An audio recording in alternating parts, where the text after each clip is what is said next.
The story begins with the MC sitting down. He is Jang Chul, a graduate student in Korea. Actually, this would be before, since the day before he suddenly transformed into the Demon King Kratos. The final boss of the game he likes and believes has an otherwise ordinary story. The goal of this game, called Paladin of Blood, is to revive the ancient hero who had fallen asleep, but he stops to think and decides it's not worth talking about it since it won't add anything. At that moment, his servant approaches. This is Zephyros, informing him that preparations for the war are ready. The army is in full force, and Asura is all excited, saying he wants to satisfy his hunger with the grand invasion they are about to launch. In the battle, there is also the Ice Monarch Sergi, level 531. Besides her, there is the Archduke of Mist, Hartok, level 555. Alongside him is the powerful Tyrant of the Black Rock, Baal, level 539. All of them stand before the king, thrilled. The MC gives a loud shout, telling the demon army to listen carefully. Everyone immediately starts paying attention. He begins by saying that he orders all demons that from that moment on, he makes a dramatic pause, leaving all his elite servants alert to what he is about to say. He ends by saying they will cease the attacks and begin practicing agriculture. Everyone goes silent for a moment and then starts screaming furiously, saying this is absurd. The MC is startled since they are all extremely terrifying, and he nearly soiled himself, but the expression he made was even more terrifying, enough to freeze everyone in fear. Jang Chul is aware that if the war begins, including a notification that informed him the 20th playthrough has started, the character stands up and looks to the side. This is Kimchi, level 9990, and the MC believes he will end up being finished off by him. Jang Chul graduated after studying agriculture at a Korean university with the hope of becoming a very rich farmer, and since he was a genius, he quickly became the best in the course. Because of that, people kept asking him for things like help writing their thesis, while others asked for help with a project, since they thought he was very good at what he did. The line was huge with people asking for things, even plowing the land. He was already exhausted since he had practically become an elite slave. The MC could only think about what a shitty life he was leading and didn't understand why he was doing the hard work, while his professors took all the credit. This caused him to have a fit of rage to the point of screaming that he would finish everyone off one day. At that moment, he had not a drop of dopamine left and would definitely go insane at some point. So the only moment he could get a drop of dopamine was playing video games. One game in particular was very hard to level up and finish, and in fact, no player had managed to complete it 19 times. So, in his pursuit to feel like he had accomplished something, he ended up pulling all-nighters playing, and this intensified over days, until finally, he became the first person to finish that game 19 times. Jang Chul, despite his defeated face from how tired he was secretly happy because now he was the strongest in the world, at least in the game. He is aware that his 20th playthrough will be at an absurdly hellish difficulty, and he will need to level up before trying because he wants to get stronger. With his inventory open, he had a very try-hard look and was already at level 9990. He is excited since the max level is 9999 and decides he will stop once he reaches it, and he doesn't even know how many years it took to get where he is. A notification then asks if he wants to start the 20th playthrough. He doesn't think twice and presses yes, and an intense light begins to come out of his TV, leaving him scared and asking what the hell that is. Immediately, his soul leaves his body screaming like never before until it enters the television. Right after, he appears in another place and begins to fall in free fall with a dumbfounded face. The MC simply can't believe what the hell is going on, but tries to stay calm since he's smart and might think of something. While falling absurdly fast, he tries to put the pieces together, realizing he is blue. So maybe that's his soul, thinking he probably won't die when he hits the ground. He also notices that on the horizon there's a giant tower, and concludes it's the Tower of Life, meaning he's inside the game Paladin of Blood. While still falling like a jet engine, he panics, asking if that in front of him is the Paladin's tomb. He crosses the tomb and thanks God, since apparently he's going to enter the body of his old character, the old Kimchi, who is almost at the maximum level, and it seems his life as a badass and invincible hero is about to begin. As he approaches the body, he realizes that his goofy skins aren't so pleasant outside the game, and gets frustrated, since on second thought, he doesn't want to become that. Suddenly, his body starts heading in another direction, and cuts through the sky like a rocket, still screaming about where the hell he's going. He spots the Demon Lord's body and begs not to be chosen for that one either, since he doesn't want to be him. Back in the present, Jang Chul, now in the body of Demon King Krita, sighs because thinking about all this makes his head explode. He breaks his head thinking, since if he hadn't had that stupid thought when he looked at his old kimchi, he'd currently be in the body of a badass character and now feels way too dumb. Zephyros is walking toward him until he hears someone shouting that the Demon Lord has definitely gotten weaker. He looks toward the door where the shouts are coming from and sees the elite squad complaining that Krita only wanted to stop the attack because he got weaker, and Asura insists that they should team up to cut off the leader's head and divide the kingdom's command, since that's how Krita became king after finishing off the last Demon King. He asks what they'll do if the leader hasn't weakened, as at least 2 of the 4 would suffer massive damage or even lose their lives. Sergi says that if Asura volunteers to be their shield, then maybe they can try. Meanwhile, the rock tyrant can only think about how hungry he is.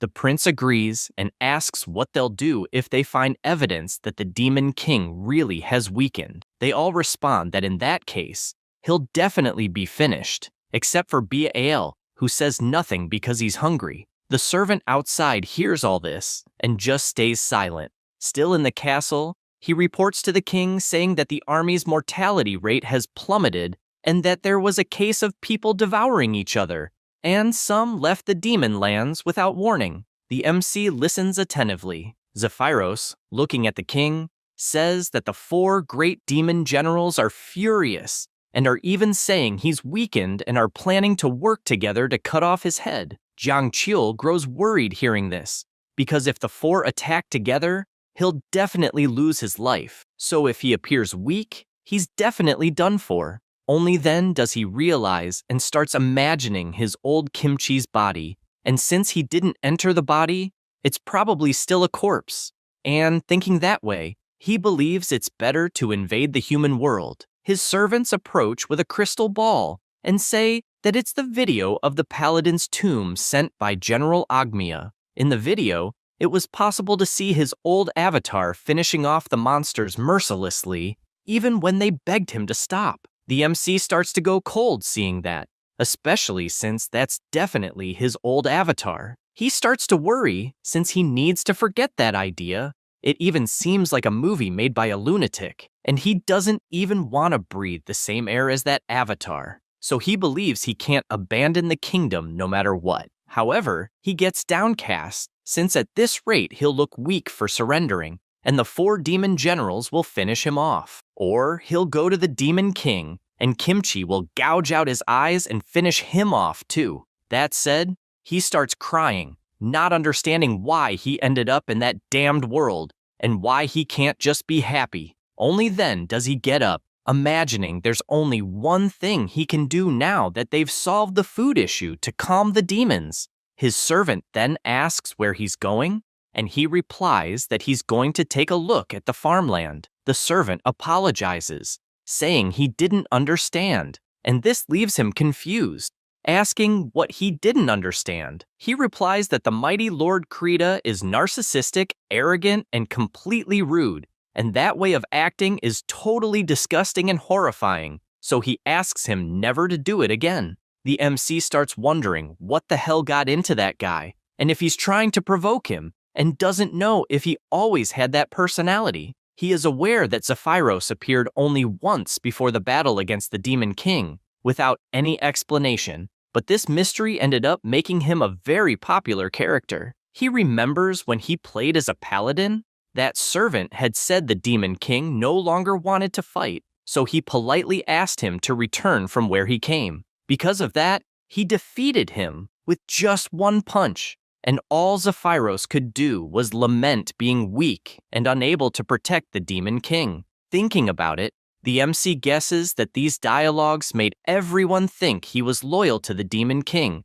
and respected him greatly. The servant emphasizes that he never imagined such a blunder and that this is the first Demon King to lose so much trust from the demons. Jiangqiu can only think that this guy is annoying as hell. Zephyros starts writing in his notebook and asks if by any chance he wants to practice agriculture in the demon land, saying he didn't know his memory was as good as a pigeon's.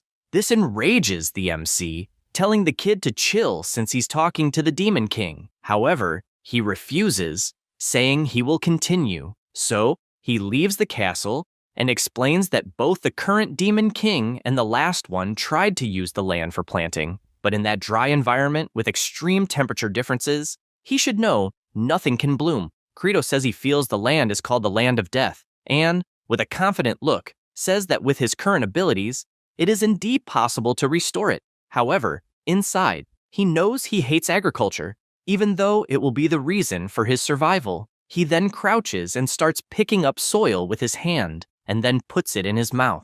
Zephyros, seeing this, takes notes, writing that the Demon King became strange, even turning into a beggar who eats dirt. The MC, irritated, asks what the hell he is writing. The servant replies that he is just doing his job, writing the chronicles of the Demon King since it's important, and concludes that apparently the Demon King's memory has totally worsened. Jiangqiu spits out the sand, realizing there are 0 nutrients and no nitrogen. After all, he knows nitrogen is absolutely necessary for plant growth. Even though it makes up 78% of the atmosphere, plants can't use it on their own. This is because nitrogen atoms form 3 covalent bonds, making a chemical reaction almost impossible. In other words, humanity developed a nitrogen fixation process through chemical engineering, which gradually increased food production. Unfortunately, he admits it's impossible there since nothing can be used as the basis for agriculture. He stands still, reflecting, as he needs to use nitrogen fixation from nature itself. His idea is to use lightning, since it has high voltage and will oxidize nitrogen, which will then mix with rainwater and be absorbed by the soil. He also remembers in the game what was the Demon King Kratos's main skill since he scratched himself with his own hands and used his vital fluid to attack. A bloody strike that could instantly finish the MC. He knows the Demon King made lightning and humidity explode at the same time, a perfect technique to create fertile soil. Thinking about this strategy, he tells his servant to move back and uses the technique, scratching himself first, but starts screaming in pain, wondering if the damn Demon King is crazy for self-mutilating every time he fights since it hurts so much. Then he looks to the side and realizes his generals are watching, and they are increasingly sure the Demon King has weakened. He panics, knowing this situation is only getting worse, and Baal says he clearly got weaker. Hearing this worries Jiangqiu, as he's more certain that guy is an assassin and his plan is to provoke until he finally finishes him. So he decides to self-mutilate again, since it's better than losing his life, and full of confidence uses his bloody technique, spraying his tomato sauce all over the soil, and after the whole act, he starts screaming in pain, saying it hurts like hell. At that moment, the generals approach and ask if he's feeling weak by any chance. He panics, knowing now the situation is really bad.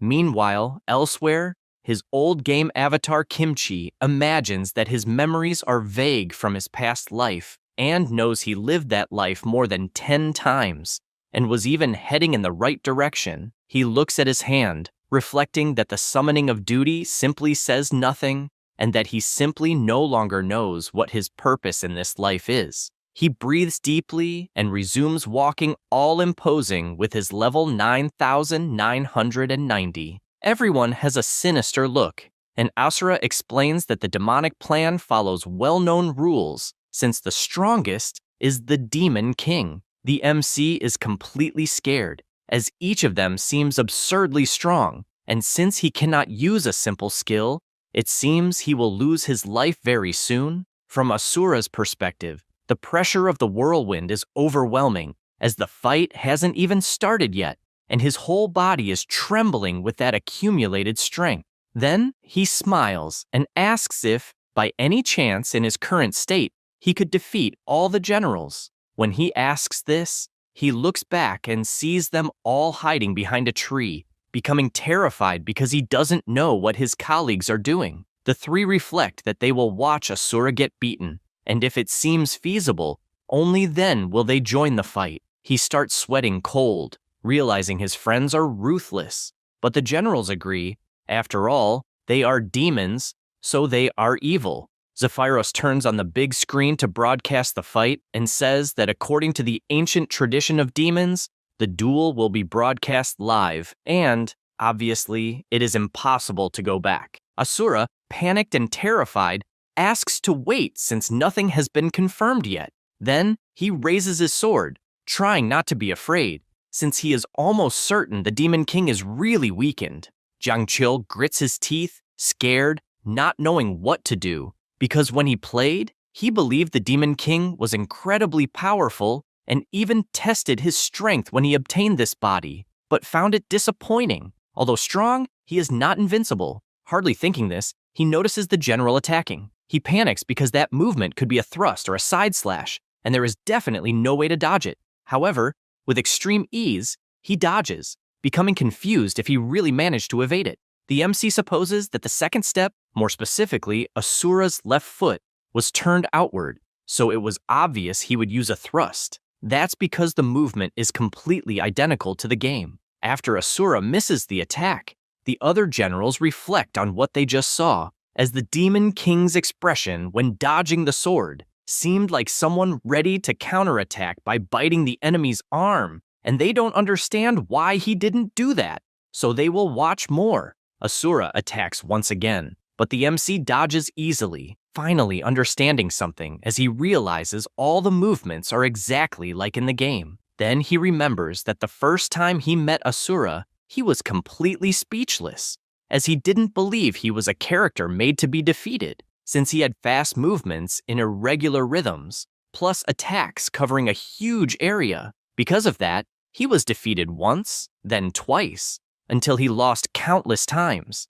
and it was only on attempt 128 that he finally defeated him for the first time, and it was only on attempt 19, after defeating him the first time, that he finally managed to humiliate him without taking a single hit. The general was once again going on the attack, and the MC, after thinking about all this, gets excited, since there is no reason to be hit by that guy's attacks. The face he made was scary enough to make the other three generals tremble with fear behind the tree. Jiangqiu begins to dodge the blows as if he were dancing. So easy it was, like a child's game. The three observing are incredulous, as the Demon King is having fun and doesn't even seem to take the fight seriously. On the other hand, Asura gets irritated by this, while the Demon King gets more and more excited, knowing that nothing resists a group attack. But he ended up noticing something more important. That world shares the same rules as the game. After reflecting on this, a notification appears saying he has understood the basic rule of that world. He looks to the side, confused, as that message is identical to the webtoon. Another message appears saying he also managed to dodge the enemy's attack with high concentration. At that moment, he charges forward with everything, but another system window appears informing that as a reward, a part of the game system used by playable characters has been unlocked.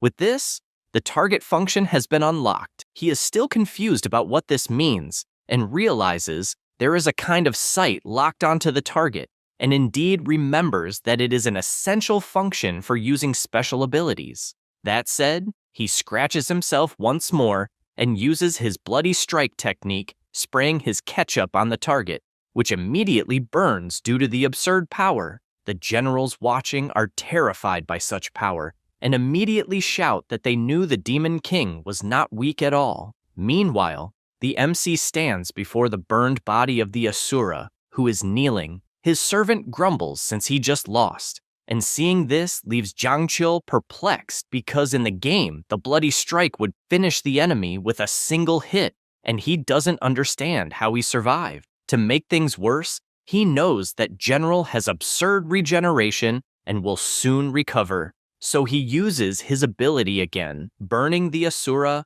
and does this several times until all the generals tremble in fear at such torture as they witness the Demon King attacking in a way that will not finish the Asura, but will inflict a lot of pain. However, this was not the MC's intention since he doesn't understand why that guy isn't losing health and doesn't know what else to do.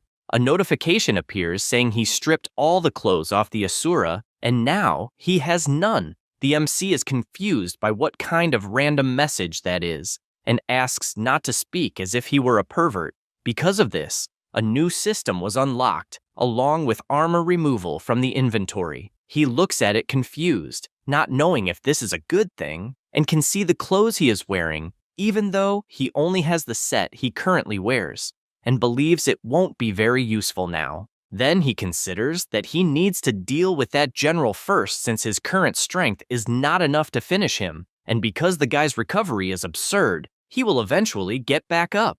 Only then does an idea come to his mind. Since that general still hasn't lost health, he can mark him and keep firing the bloody strike. He thinks this is a brilliant idea since it will inject a lot of nitrogen into the ground without anyone noticing. At the same time, he notices the other generals are scared stiff behind the tree after what they witnessed, so the plan won't face problems. Thinking this, he calls Sergi and asks her to tie the Asura tightly. She starts sweating nervously since she's being ordered to tie up a man almost naked, and it seems he wants to humiliate both the guy and herself at the same time. Still, she obeys and ties the unlucky one to a cross, as this is the MC's first step, which is to prepare the lightning rod. Meanwhile, the Asura's regeneration is at full speed until he finally wakes up, declaring the immortal is back, and shouting that apparently the Demon King can't even finish him with bloody strike, and that he really got weaker,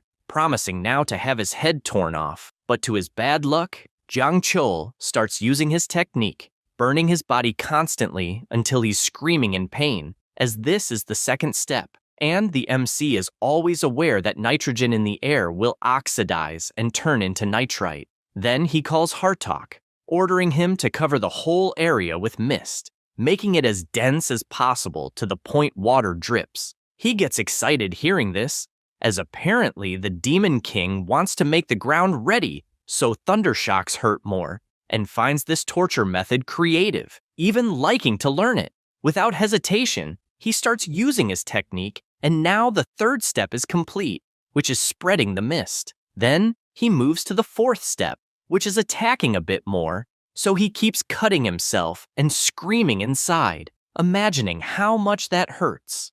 Zephyros watches without showing any reaction, unlike the generals who are terrified watching this possible torture method, since it's not letting the Asura's body rest from so many blows and ketchup spraying everywhere. Jiangqiu is excited because this way he'll manage to create nitrogen-rich soil, and if the harvest is a huge success, he'll be even more motivated. Because of this, despite the pain, he keeps attacking the whole afternoon until sunset. After all this, he grabs some sand in his hand and realizes it's getting good since he just needs to keep injecting nitrogen like that, and the next step will be improving the soil. He knows that loose soil with a single granular structure does not allow oxygen to enter and has poor drainage. So, for agriculture, the ideal is soil with an aggregated granular and fluffy structure. He stands up pondering what the next step will be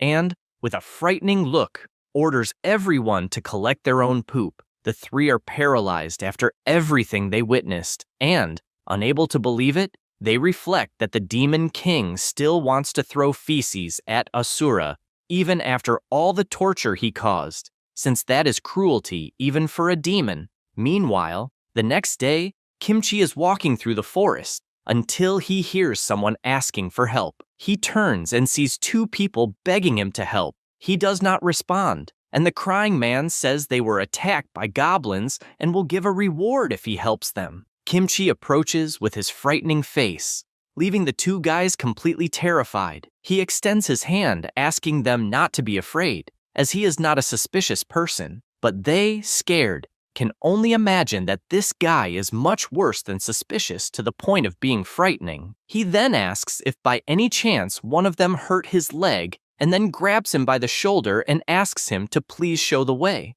The man says yes, and the Asura being carried confesses to being surprised to see such a strong man and says he is an emissary and then asks who he is. Kimchi takes a deep breath and, continuing the journey, says he still needs to find out.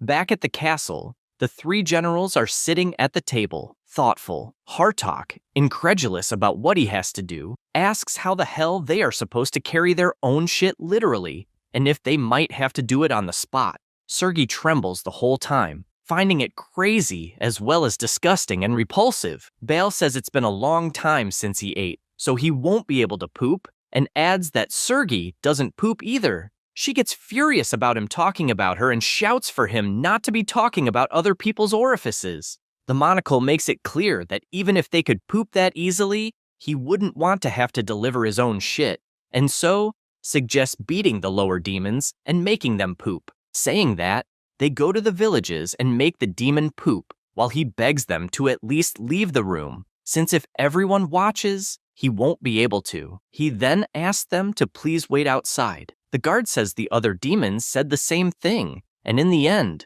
couldn't poop. Hardly had he said that when Hartok enters the room asking why it's taking so long and starts walking toward the demon, wanting to know why he is not providing what was requested. The lower demon, terrified, apologizes to the Lord and says he hasn't eaten for a long time, so it will be hard to let out a turd. The general grabs his neck and with his dark aura thanks him, saying it gave a great idea. Then he uses only the shadow claw toward the demon, who screams desperately asking him to stop. At that moment, Bal appears and grabs the general's hand, stopping him from continuing. Hartok does not like this at all and asks why he stopped him. The big guy replies that a pierced stomach loses life, but a dead one doesn't poop, so there has to be a way for them to poop more so they can collect. The monocle then releases the captive and says it was a very intelligent idea considering who it came from, and with a somber expression asks if feeding them all with the meat of a certain daring general will make them poop all at once. The tyrant does not like what he heard and also releases his aura, leaving the demon completely terrified since the two simply charged at each other, able to destroy the entire village. At that moment, the demon king appears casting his skill and asking what the hell they are doing. After hurting both, he states that the lower demons are not the only animals that can poop. After that, they gather at the castle, and the MC says that feces have no nutritional value, so they have no use, which is why they need to look for feces that can be used to make fertilizer. Zephyros questions what the hell that is, and he replies that basically it is the ingredient that provides nutrients to the soil. He further explains that normally fertilizer is made with wood ashes, herbs, soil, eggshells, and chicken poop. So for the wood ashes and herbs, they could just use the empty houses they saw earlier, but the problem would be the eggshells and chicken poop. Thinking about this makes an idea come to his mind, so he asks his bouquet for the map of their land. With the map in hand, he reflects that, as expected, it is the same map that comes in the game. So it means he can get what he needs as soon as he reaches a certain location. The specific location is the habitat of the demonic seagulls. He knows this because in the game there are many of them all over the fields, and this indicates that the seagulls can absorb a large amount of nutrients from human lands. Besides that, they poop and lay their eggs in the same place, so the place is perfect. Zephyros asks if by any chance the king is planning to collect the feces of the demonic seagulls. He is surprised since his servant understood things quickly. The Four Eyes then comments that this place is called the cliff from which no one can return, and there are no stable routes to climb, and if you fall, you'll be caught by the tide. Zhang Chul stands up saying he already knows all that, but he thinks that place is not allowed by the system for players to approach. Now, as the Demon King, he simply says he can just climb that cliff. They then go to the cliffs, and the generals are curious about what the Demon King is thinking. The MC is aware that many have already tried to reach those seagulls since ancient times, but they all ended up being preyed on by the waves. He turns and says he's going to climb to the top and throw the bag that will be full of feces and eggshells, and that's why they must make sure to catch it. Then, excited, he says that if this plan works, everyone will be able to eat well. Bale keeps staring at him and remembers that the people of the village, besides being defenseless, were literally starving. Jiang Chul walks toward the waves and reflects if it was on his 13th attempt, since he tried everything to get there. He remembers trying hundreds of times, losing his life every time in the process. He then jumps, and all the generals watch him heading toward the cliff until he finally grabs on, because he is aware of a glitch. He grips the rock firmly, and everyone stays alert watching since it's extremely dangerous. Immediately, the Demon King opens his equipment inventory and simply disables all his clothes, becoming completely naked. The generals don't quite understand what they are seeing since they are looking toward the Demon King, and he is merged with the cliff, with his butt sticking out. Everyone is outraged by what they're being forced to see, while the MC keeps trying to turn his body, and Sergei, being a woman, turns her face away asking what the hell he's doing. At the same moment, he equips everything again. His clothes return, but he stays on the wall, and Sergei, still trembling, finally looks, since at that moment, it must be safe. But once again, the MC rolls his body and unequips everything, getting bugged once again inside the hill. Then, he gets dressed and takes off his clothes. He gets dressed once more and takes off his clothes until he finally reaches the top, stating that he made it. He was aware that in a world where the game system works, it was necessary to have an equipment inventory in the map's peak that supposedly no one should reach. So, putting all these pieces together, he had tested and convinced himself that it was possible. At this moment, Baal says that the Majesty had said that everyone will be able to eat again, and therefore will help, and runs off at the same moment. But Zephyros shouts not to do that since it is something only the king can do. The MC turns with all that shouting, and the big guy jumps saying he will follow the Majesty. However, the king shouts asking what are you doing since it is not possible to grab, and because of that, the general started to fall. Immediately, the MC grabs his hand and tries to hold on tight, using the bug once again. He makes an absurd effort, thinking that it is heavy as hell, and if it continues like that, he will have his arm ripped off. Only then does he realize why he is trying to save that dumb beast, since he is one of the 4 demonic generals, and, in fact, a threat, and questions himself if it wouldn't be better to get rid of him. After looking for a moment at Baal, he starts to sweat cold, and remembers once when a student cried, asking please to help just that once, since the professor would not let him submit the thesis. So, at every moment, he begged please if he could talk to this professor, since at least that way he would take a look at the project. With tears in his eyes, he says that the professors love him since he is the best, and will probably listen, so he insists. The MC just stays silent since that guy was just a junior, and as he himself was the #1 slave, maybe the professor would listen. But coldly he responds that this is his problem. After leaving, he was afraid of owing a favor that could put him in a disadvantageous situation. He gets angry, since maybe if he had given his best beyond his limits, that boy's face in his memories could be smiling. Because of that, he holds the general's hand firmly and starts to make all the possible effort, even though it is difficult because of the bug. He keeps gritting his teeth with all his strength, and after letting out a scream, he pulls the big guy with all his effort, even with his arm cracking in all parts. He does not give up, and, pulling with all the strength he had, throws the tyrant to the top of the hill, landing safely at the top of the mountain. Then, he also climbs up and starts groaning in pain since he had his arm injured. Baal says that he was confused since the Majesty saved him at the cost of getting hurt and had no reason to do that, and so he asked why he did it. The MC takes a deep breath and responds that it hurts less than abandoning a follower and regretting it later. These words touch the general to the point that tears come out of his eyes, and all that Yang Chul could imagine was that he should also have done that for that student, and so, in his heart, he apologizes, asking for forgiveness since at the time he did not do it. At this moment, a notification appears saying that even in a state where he has not yet fully adapted to the body of the Demon King Kratos, he managed to use all his strength. As a result, he managed to earn the sincere gratitude of Baal, one of the 4 generals and demons. He reflects if this is how the big guy looks when he is grateful. The notification also says that, in honor of this achievement, a system was established to provide his army with an abundant feeling of happiness,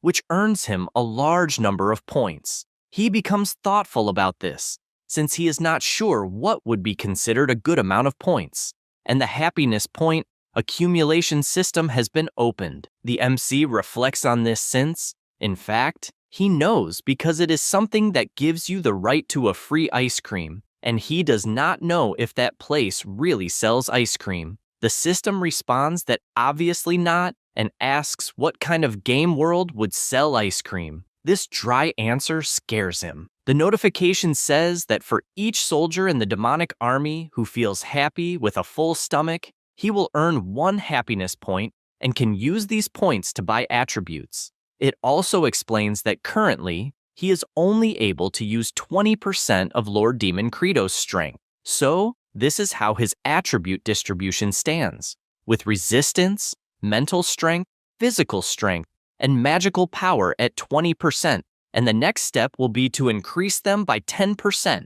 The system asks him to try to increase all 5 attributes and reach 100% of the Demon King's strength. He is intrigued by this and decides that he will try, starting by buying 10% more of resistance. But to buy the 10% of resistance, he needs 50 happiness points and currently has 0. He is also informed that he can use happiness points to buy skill upgrades, and the skill he currently possesses is Bloody Strike, which is at level 1, and the points needed to level up are 250. He reflects that apparently he cannot do anything yet, but if he manages to cultivate properly, he will be able to gather a lot of happiness and, consequently, become powerful, further increasing his chances of survival. He looks closely at the general and realizes that being appreciated by someone is too delicious, thinking about it with his sinister face. From Baal's perspective, the Demon King's face makes it clear that he will tear him in half if he does not listen to what he has to say, since he owes his life to him, and is aware that Lord Demon Kratos is very evil and does not believe that he saved him out of kindness. The MC gets up and shouts, calling the generals, warning that he put shit in that eggshell and will throw it down there, so they should make sure to catch it. They are outraged by this, but he throws it, telling them to catch the crap. They are bombarded with shit flying in all directions, and the MC is increasingly excited, asking them to give it their all. He says that the first step to producing fertilizer is seagull poop, burnt ashes, and preparing the farm soil. The next step is to gather everything and mix it well. That said, he asks Sergei to mash all that crap and mix it. She is incredulous at that order and asks if she understood correctly, and he reinforces that she has several arms, so she should do what he is ordering. The general does not hold back her fury and shouts that she is the Ice Monarch and her arms were not made to mix shit. The MC asks if she is sure about that, since he will then give her an easier task and points to the cross, warning that if she does not want to do this, she can just stand still up there. Sergei wastes no time and starts mixing the fertilizer with all her energy since she does not want to suffer from the Demon King's attacks.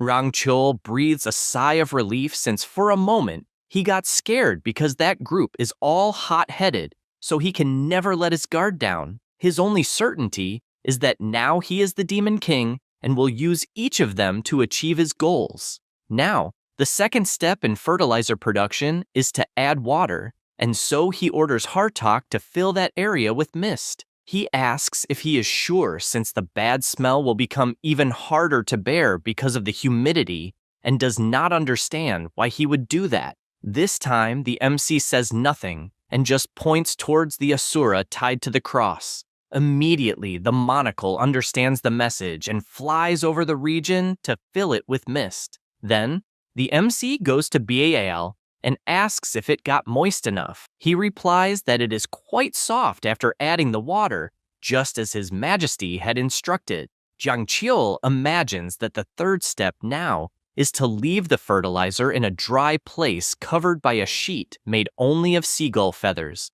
But he is aware that doing these things takes too much time, and if he really wants to make enough fertilizer to cover a vast part of the land, he will have no choice but to mobilize all the demons, even the lower ones. But he confesses that this is something that bothers him, although it needs to be done at any cost, even if it is necessary to use his authority as the Demon King. Meanwhile, elsewhere, in a cabin in the demon realm, a man is with his child, and the girl calls for her father. The man asks what the problem is. Flute, with tears in her eyes, begs him to please devour her. Her father says once again not to keep saying such things, but the girl just says that she misses her mother. The man is in shock hearing this, as a giant monster was about to devour his daughter because it was very hungry, and all the child could do was scream desperately as that enormous mouth was approaching to devour her. At that moment, her mother steps in front with her arms open. Flute just watches, with tears in her eyes, her mother smiling in front of her, but the next moment, she is completely devoured with a single bite. After thinking about all this, he comments that he will have no reason to live if his daughter is no longer there, and asks what the point is of continuing to live. At that moment, he hears someone entering the cabin, as it is the Demon King with his generals. The MC asks if he still has the strength to scream and orders them to take him away. He screams desperately, asking them to wait, since his daughter is there, and if they leave her in that state, the high-ranked demons will devour her. With not much to do, Dirak is taken by Baal, while the child screams for her father. Zephyros says that they already have 20 demons, but that they will need more. At this moment, Jiangqiu looks back and sees the child crying, remembering that in the game he was faced with that defenseless girl, and, unable to accept it, he frantically pressed the controller, making his character deliver the final blow without hesitation. He sees once again then that same child, but now in his new reality, and after resuming his walk, he passes by all the guards and shouts, ordering them to stop with those despicable acts of devouring their own kind, in addition to ordering Zephyros to gather the remaining demons that are missing. Since he wants to see everyone making fertilizer at that very moment, he is aware that he is the Demon King, and that tyranny at that level is acceptable if he wants to achieve his goals, and the role of a leader is to make sacrifices. Time goes by, and the lower demons keep going full steam, beating the fertilizer. Dirak pauses and asks why they are losing their strength during all those days, as cultivating seems ridiculous. His friend tells him to shut up, as he will lose his head if the Demon King hears that. He says that it is no use, as they will lose their lives anyway, and even if the land becomes fertile, there is nothing to plant. At that moment, the MC appears asking if he is curious about what they are going to plant. He despairs, as it is the Demon King, and says that is not what he meant, but Jiangqiu just asks him to follow. He remembers that the other day, the purple flower he saw in passing was something that could be planted. They go to that place, and the lower demon asks if he is coming correctly. You answer yes, since they are going to plant the seed of that flower. And, moreover, Baal, along with some workers from the squads, has already collected that flower in several places. Dirak asks politely, in case it is impolite, and says that this flower is not suitable for eating, since, when consumed, it contains a type of poison that causes immense abdominal pain that could even kill someone powerful like the king. Jiangqiu pulls the plant out of the ground and says that there is nothing in that land that can be chewed and that they will have to test to see if it is possible to eat that plant since they must have finished. The demon apologizes since he did not understand what was meant by the test. The MC replies that it is exactly that since, at that very moment, his little daughter must be tasting that plant. Durak despairs upon hearing this since it is a death sentence for her and runs out desperately asking why they are doing this to his little one and begs, please, that she has not eaten it. He enters the house shouting for Flute not to eat that flower. However, he cannot believe what he is seeing since the little girl was happily eating that seed and even said that she felt no pain, and moreover, her belly was full. Her father, still trembling because he was desperate, asks if she is really okay. She replies that yes, and that, moreover, Lord Zephyros and Lord Baal fed her the day before too, and she is not feeling anything bad. At this moment, the MC appears asking if, by any chance, he believes now, since the humans from a certain land also made poisonous plants edible, and they managed to cultivate it correctly, this helped to solve their hunger problems. Then, with his sinister smile, he says that this food is known as potatoes. Flute, completely happy, tells the demon lord that she cannot believe he is showing so much kindness to a low-ranking demon and therefore thanks him from the bottom of her heart. Because of this, the system notifies that part of the demonic army feels happy after eating, and so he received happiness points for the first time. Now, he has 1 happiness point. He looks at the system screen surprised and sees how happy the little girl is. This reminds him once of the scene where that demon girl in the game was thirsty, desperate for food, and now, in his new reality, this same little girl has tears in her eyes from being so happy. He smiles, imagining that he is a demon king and does not need to be serious all the time, and with a horrendous face warns that a worm like her just needs to eat until she is full and grow up healthy. Everyone in the room is terrified by this phrase, imagining that he is saying this because he wants to fatten her up, only to then devour her, and he is definitely an evil demon king. The castle is located in the deepest place of the vast territory of the demon king, the Chaven of Antor. The territory is divided into 5 areas, and that is the deepest of them. The region at night is freezing, and during the day, it is scorching. This climate is similar to the Andes Mountains. In the past, the people of the Andes did not have enough to eat, so they ended up eating wild poisonous potatoes. However, humans are different since even things that were not made to be eaten, they make edible. Meanwhile, Durak does his part of the job and shouts to the demon king that he has already spread them all. Jiangqiul shouts to Baal to crush them all. He wastes no time and jumps, hitting the ground squarely and crushing them with his huge foot. The MC just watches and reflects that they froze those potatoes for 5 nights, so they are using Baal's meteoric crushing after melting them during the day, since this will make the poison leak out and evaporate. So basically the process is freeze, melt, crush, and evaporate. After repeating this process, my medication and storage so that they can be lightly cooked. By doing this, the potatoes will become wild dehydrated ones that can be consumed and are called chunos. Then, he turns around and orders the agriculture squad, who is making fertilizer, to gather, shouting that it is finally snack time, hoping they will enjoy eating that.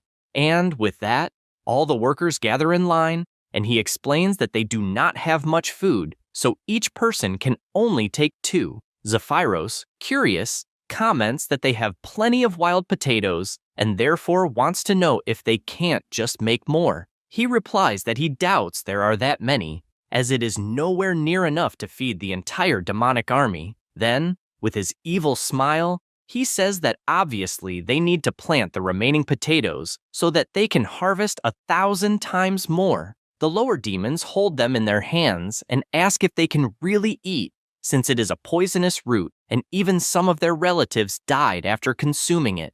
Durak says once again that the demon king made them edible, and even Flute ate it and was just fine. The demon calls him a fool and asks him to look at the demon king because that expression is not from someone who would be giving something willingly, and it is so frightening that he comes to a conclusion. They just want them to eat that so they can later see them lying dead on the ground because of the poison. D-Rock, fed up with their doubts, just throws the potato into his mouth, and the workers see him eating and ask if by any chance he really has gone crazy. But the demon just swallows, and crying with joy, shouts that he wishes long life to the Demon King. With that, the agriculture squad was filled with confidence after seeing the first person eat, so they devoured it immediately. Then they direct their gaze to the king and wonder if a tyrant would really give them something edible. Everyone shouts excitedly and raises their hands, reciting "Yes, Credos," which is the salutation for the demon lord. He reflects that he really never liked that and will definitely need to change it later. Meanwhile, his servant watches him and realizes that the expression of the Demon King is from someone who has no doubt that he will be able to generate food from that infertile land, and begins to believe that he can really put an end to the tragedy caused by hunger. Immediately, the system appears saying that part of the demonic army is happy to be fed, and therefore he received 50 more happiness points. The current points now are 51. The MC is surprised to see this and smiles, since it is quite a decent amount of points, and he will be able to get a little stronger. Then, he keeps racking his brains since he doesn't know which attribute will be better for himself, because he has no idea, and maybe for now, it is better just to save the points and keep accumulating more. Then he imagines that they need to separate the fertilizer squad from the potato harvest squad. He barely thinks about it, and Zephyros calls the attention of the agriculture squad and orders them to tell everyone in the village, after work, that even infertile land managed to generate food, and also promises that any demon who harvests wild potatoes will receive food coupons that can be exchanged for chunos. This time, it is the MC who observes and confesses that the guy is as smart as he looks, and, although he is annoying,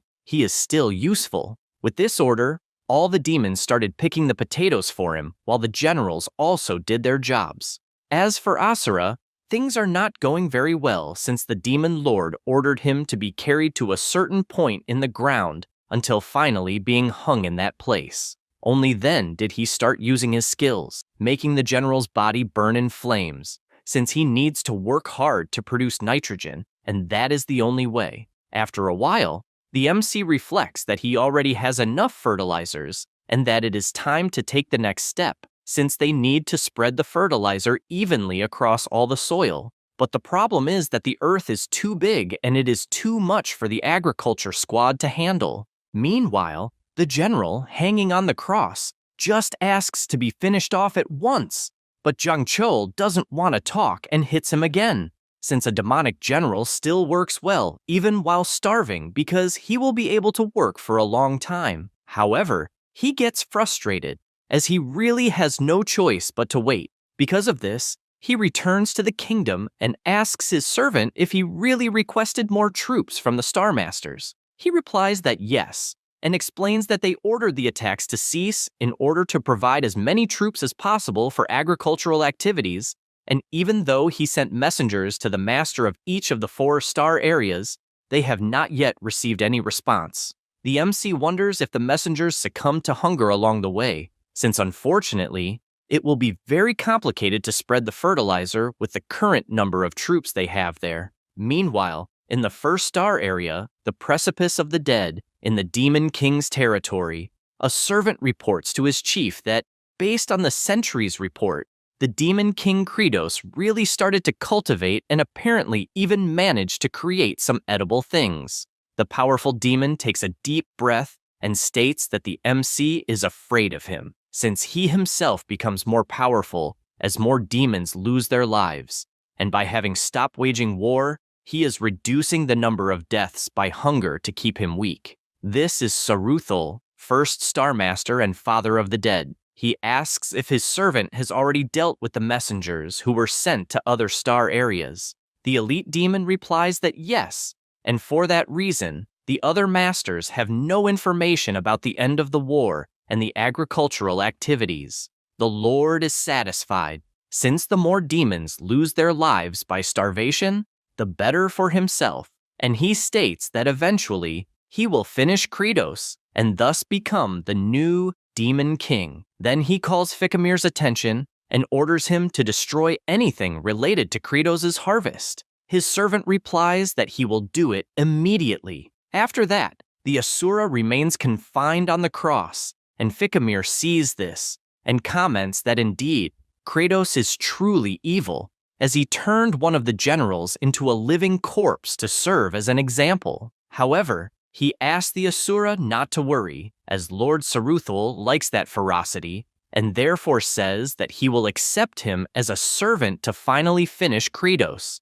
Then he activates his Spectre's ability and shouts for them to completely destroy that land, so that it can never be used again. The little ghosts mobilize at full speed, and one of them says that what is there is animal manure, as they were informed. Ficamir does not think twice and orders them to spread that shit all over the soil, since this is going to be his evil plan. The specters obey and start throwing the dung all over the soil, while their master makes it clear that it is to be thrown in such a way that it can no longer be reused. So they are to spread it evenly to the point of mixing it with the soil in such a way that not even a single piece of manure can be seen. At this moment, the Asura sees what he is doing and remembers a conversation that the Demon King had, in which he said that they need fertilizer to be ground and mixed into the soil, but doing that is very complicated, so it will be impossible for the agriculture squad to spread all that shit through the soil. And then he sees in front of him Saruthul's dog doing exactly that with his specters, thinking he's making an impact, and so he asks what the hell he's trying to do there. Meanwhile, that's still not it. A specter stops to rest and says that it never ends. The others start complaining since everyone has to work equally, because if there's a piece of land that hasn't been damaged, the Demon Lord will turn it into a cultivation area. The specter gets confused since number 2718 is working hard that day, even though he's always lazy, so he wants to know what happened. He turns around and replies that, actually, he doesn't know, but confesses that when he looks at all the work they've done, he feels proud, as if he had done something productive. The specter doesn't really understand, and starts laughing since he thinks that's very stupid. Meanwhile, the others keep going at full steam, even if they're idiots, and comment that there's still a lot to do. They're thinking they're really good at it, but they realize that the sun is rising, and they hadn't noticed it before. Because of that, their bodies start disintegrating since they lost track of time because of the work, and now they will lose their lives. However, they don't feel so sad since losing their lives wasn't so bad, because they were productive in the end. After those words, they all disappear in the scorching sun, and Ficamir just cries for losing his specters and asks that at least they find peace. With that done, he just wants to see how Kratos will react to it. Meanwhile, in a warehouse, Zephyros reports that the field harvest took longer than expected, but at least they finished. The MC replies that that's good, and that all those potatoes are in a dormant state, since that way they didn't produce seeds, so they won't be useful if planted. He says that it's as if the potato were calmly sleeping in the earth and someone suddenly pulled it by the hair. They would enter a kind of shock attack, and then their biological clock would pause. He reflects that the dormant state will end more quickly if they are left for 2 or 3 weeks at 4 degrees Celsius, and then suddenly move to somewhere warm and dark. An alternative would be to ask Sergi to imbue the potatoes with her cold energy, but the woman is completely furious, just like Hartok, who is in the same situation. He believes he couldn't withstand an attack from both at the same time, so he needs to be careful with what he asks. He explains that the good thing is that there's no problem increasing the storage temperature to about 23 degrees since he just ordered the soldier farmers to do some squats. However, these demons get tired very quickly, so it was a complete failure. He gets thoughtful about this and calls Zephyros to go see the farms since he just wants to do what he can at the moment because he at least needs to imbue the soil with nitrogen.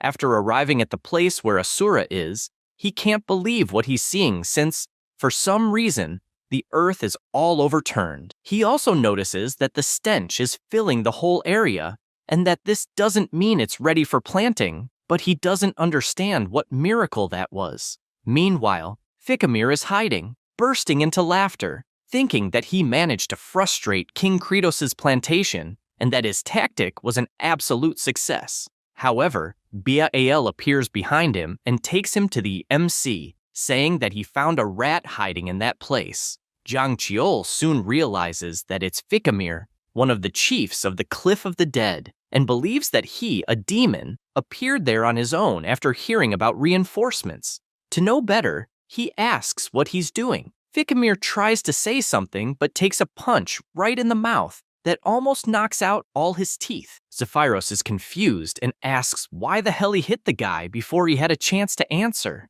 The MC explains that it seemed like he was hiding something, so hitting someone like that almost always solves the problem. He, with a battered face, said he expected nothing less from the Lord Demon and guarantees he won't open his mouth easily. As soon as he says that, he starts getting beaten like a criminal by the police until the MC stops, saying that this shit is really tiring. Because of that, the system appears asking to use points to increase attributes, and shows the system window once again, informing which attributes can be increased since he has 51 points at the moment. He decides to use 50 points to increase his resistance, and it goes up from 20% to 30%. Now he goes back to beating the thug since his resistance is higher and can hit for longer, spending the whole afternoon doing this until the dog speaks up and reveals that he was ordered to destroy the farms to make everyone starve. Knowing this,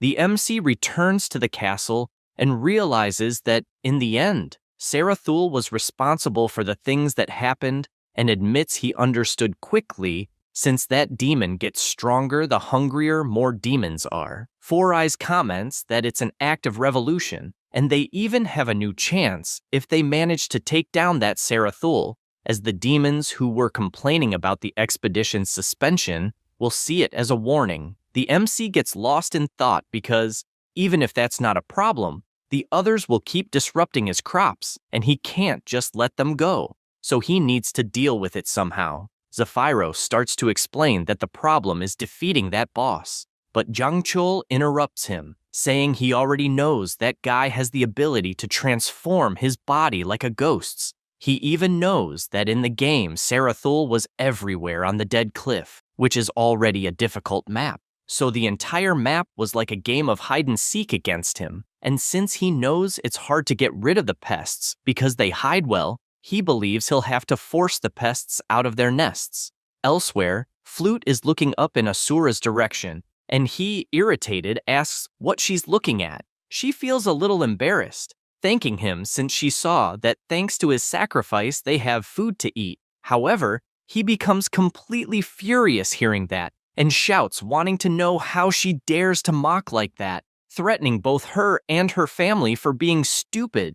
The girl starts running scared. He remains furious, just waiting for the right moment to leave there, confident he'll find a way to end the Demon King's life. As soon as he says this, something catches his attention, making him look to the side, since on the horizon there was a poster with someone singing that they are happy. On the banner, it was written, "Congratulations, second lightning rod of the office." Everyone was singing with joy for the help they received, but Asura doesn't understand what the hell that scarecrow is. He gets emotional since maybe he'll be free now, because there's another one who took his place and he won't need to look like a roasted chicken day and night anymore. However, the story went differently, and the MC placed one next to the other and used his fire ability. Both start to catch fire, and only then does the general realize that this means there will now be two to be used as lightning rods.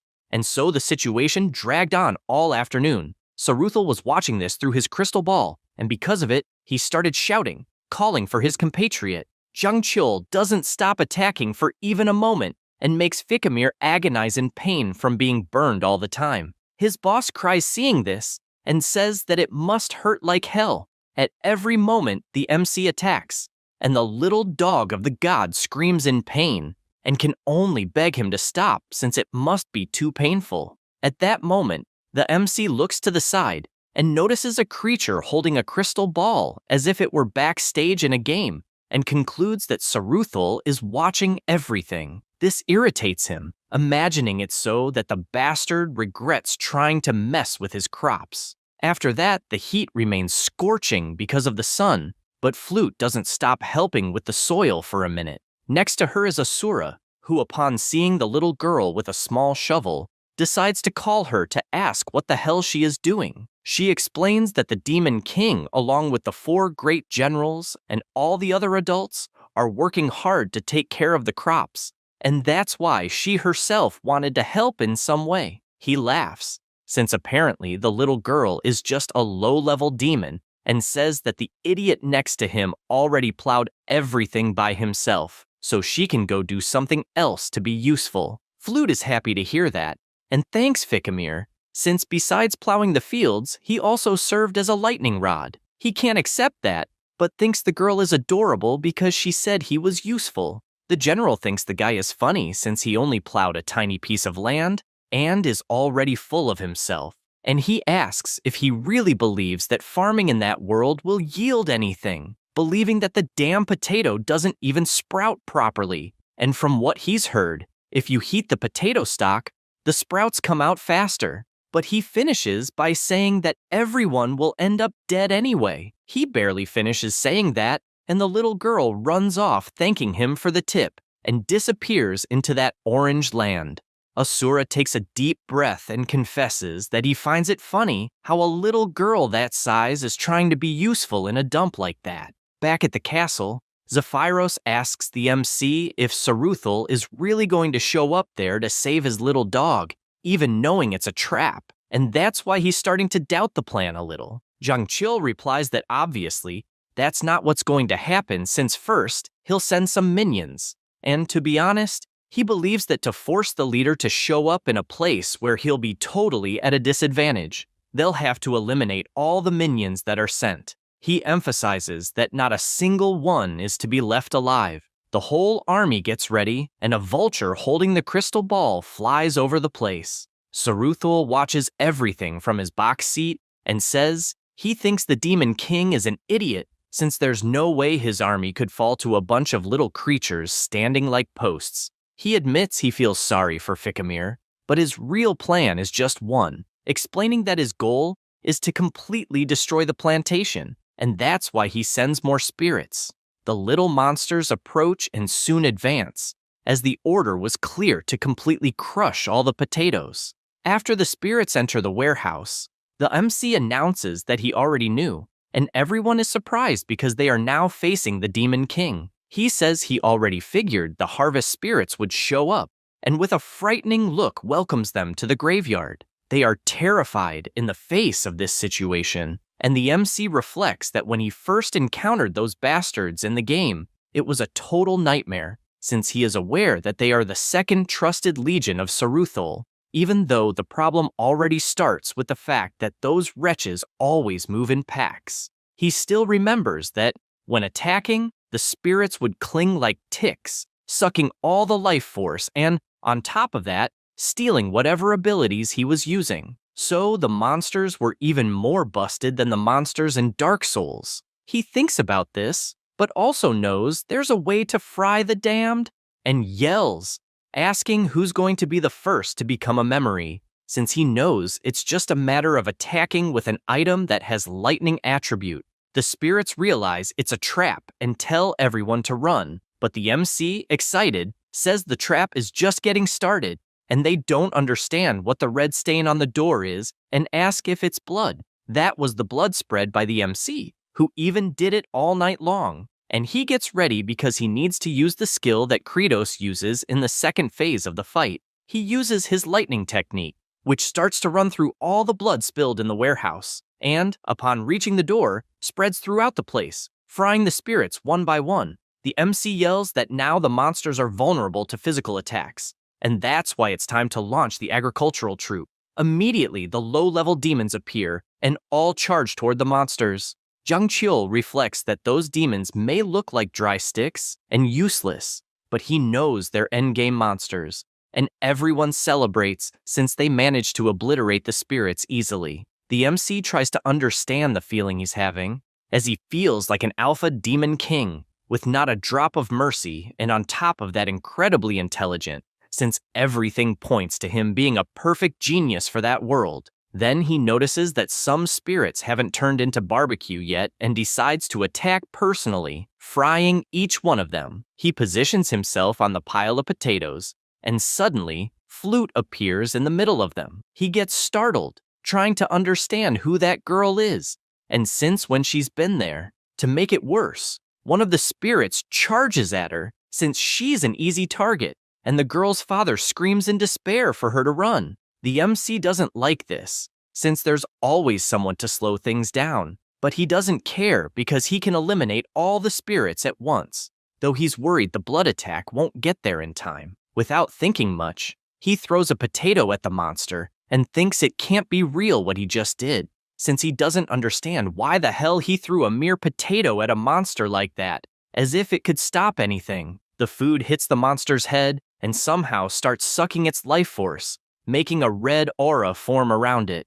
The MC doesn't understand what that is until some sprouts emerge from the potato and it falls back onto the pile. Then the remaining spirits start trying to flee. The MC, the Demon King, does nothing as he's trying to process what just happened, since somehow a sprout emerged from the potato. Only then does he realize what it might have been, since the harvest spirits accelerate aging and ended up activating the biological clock of the potato that was paused. He grabs Flute by the hand and with a devilish look laughs and says she did great. However, in her view, it's completely terrifying to the point she almost faints from fear. The MC turns and yells for the agricultural troop to pay attention, as they are to forget the plan to lure Saruthul. He grabs a potato and announces that it will be more advantageous to invade first. The next day, under the scorching sun, Asura wakes up dazed once again, wondering who he even is and why the hell he's still alive. He notices the sun is beautiful and is still grateful to be able to face it.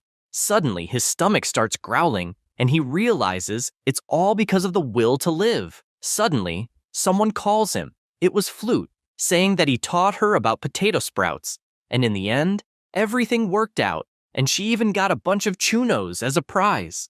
She also explains that the Demon King recruited a battalion of agricultural troops and tried to make the potatoes sprout. However, the general, thinking of nothing else, yells that it's food and starts shaking his head like a maniac. She asks if she is really hungry, but says she will give a little. Then she throws the first grain, which hits the general right in the eye. He starts shouting, asking them to watch the damn direction. The little girl apologizes and tries again, hitting the other eye, but one of the grains goes into her mouth. He swallows it immediately and admits it was delicious. A notification appears to the MC saying that part of the demon army is happy from eating, so one more happiness point was added, and his current points are 302. He reads this notification and doesn't understand where these points came from, although he suspects the brat had something to do with it, but doesn't understand who the other person fed was. He smiles since he doesn't care what happened,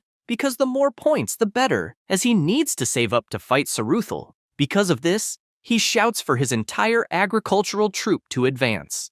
They reach the fortress and stand before the huge bridge, but the spirits waste no time and start cutting the ropes holding it up. They finish cutting and burst into laughter, wanting to see what they will do now. However, the MC doesn't let himself be intimidated and jumps, but cannot reach the other side. The spirits laugh, calling the Demon King an idiot because he fell right into the trap and threw himself like a fool. But their joy is short-lived, as when they look down, they see the MC inside the mountain, completely naked. Seeing this leaves them speechless, not understanding what the hell is happening. The MC, once again abusing the bug, puts on his clothes and takes them off, repeating the process until finally reaching the top. The spirits are terrified, asking what the hell that was. He points his finger at the generals since his plan is going as agreed. Then he starts advancing, knowing the harvest spirits are terrified of the potatoes. Although he doesn't know how a cursed potato will be, They start mocking him since he is alone without any hellish potato, so he orders the harvest spirits to advance. They obey without hesitation, and the MC realizes it's time to use the final move and starts using his quantum jump, bugging through the wall again. He is naked until he disappears. The spirits don't understand what's happening since they see the Demon King moving in a bizarre way and didn't know he could pass through walls or move upward. The MC keeps moving, always using his bug, and the spirits try to catch him even without understanding what's going on. The MC thinks he has played that game a total of 19 times, so there is no part of that map he hasn't explored, having searched every area where those damn creatures appeared until they gathered in one place. He reaches that place where all the spirits are gathered. He takes a deep breath, and the monsters attack, saying the Demon King is finally tired since not even a lord can endure that place. But he, with a sinister look, says they are wrong, because at that moment it is no longer the Demon King but a veteran player. Suddenly, Zephyro shouts the order, and all the demons of the agricultural troop start throwing potatoes toward the spirits to make them germinate. One by one, they are hit and turn red. The MC opens his hands and says he is a farmer. Zephyrus observes this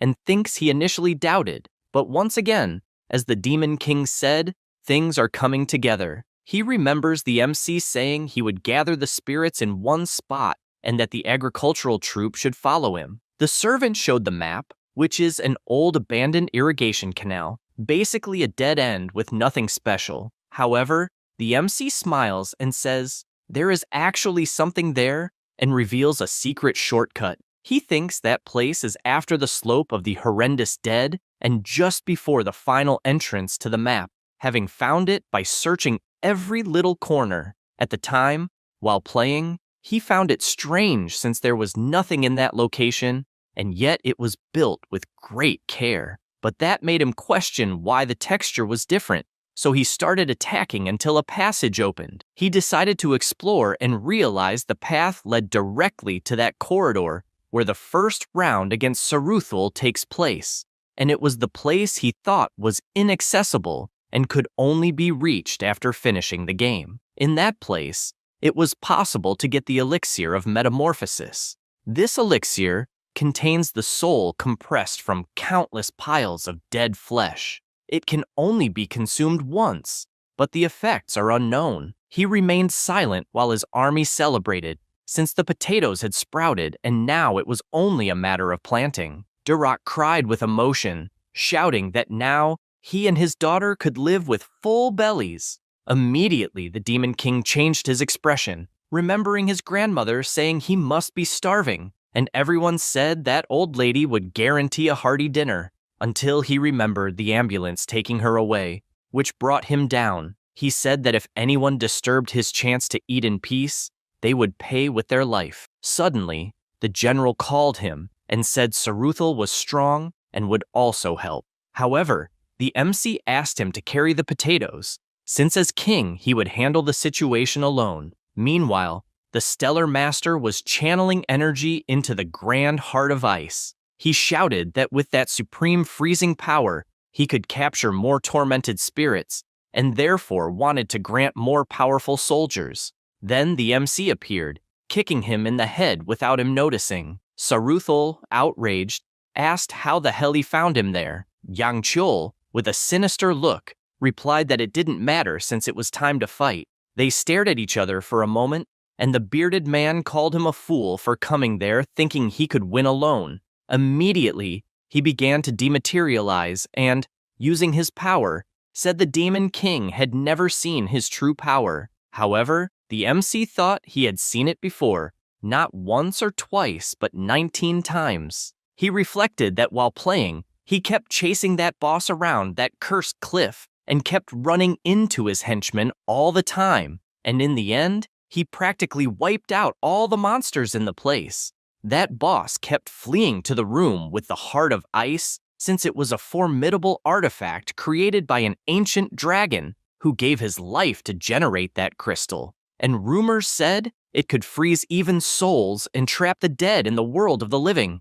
In his memory, Saruthal kept trying to use that power to recruit more monsters until the paladin arrived and the final fight began. He reflected that he was even tired of seeing that lousy skill. The bearded man continued his materialization and, looking at the Demon King, shouted that he did find him strong, but didn't believe it was enough to face him. Soon after, he reached his final form, taking on the same appearance as the MC. This made him realize he already knew that skill since it copies all the target's abilities and even their attributes. However, when he played, his character at the end of the campaign was in God mode with everything maxed out.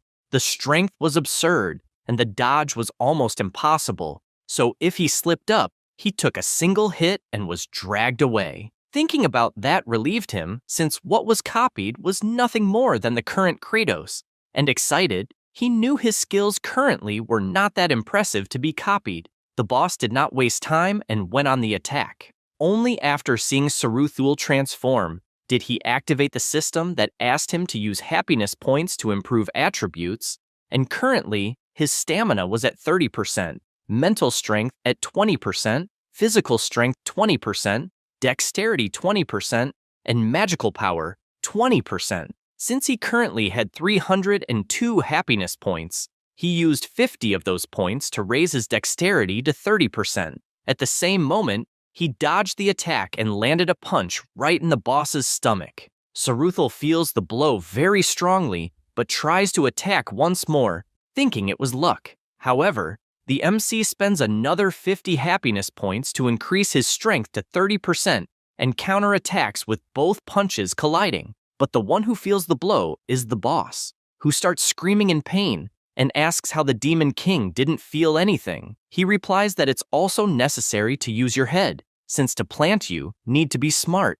Saruthul gets furious hearing this and decides to use his bloody move copied from the MC. He wastes no time and spends another 50 points to increase his magical power to 30% and also uses points to raise his mental strength to 30%. Both abilities collide, but the boss screams in fear because his is weaker until he is hit squarely, electrocuted so much that he melts like jelly, turning into just a slime on the ground. The system seems to inform that the points were used to enhance all attributes, and, because of this, all 5 attributes are at 30%, since a notification arrives stating the growth mission, which was to increase all attributes, was successfully completed. As a reward, a new skill was unlocked, summoning the Farmer's Throne, costing 100 happiness points to unlock. This is the throne of the Farmer King, equipped with a variety of sturdy agricultural tools. Yang Chul is surprised by this achievement because he really needed new things. Suddenly, Saruthul, who was in slime form on the ground, calls for the Demon King and starts shouting, asking if he really thought he had won. He replies that he's not even impressed since there's always a second phase in the final stretch.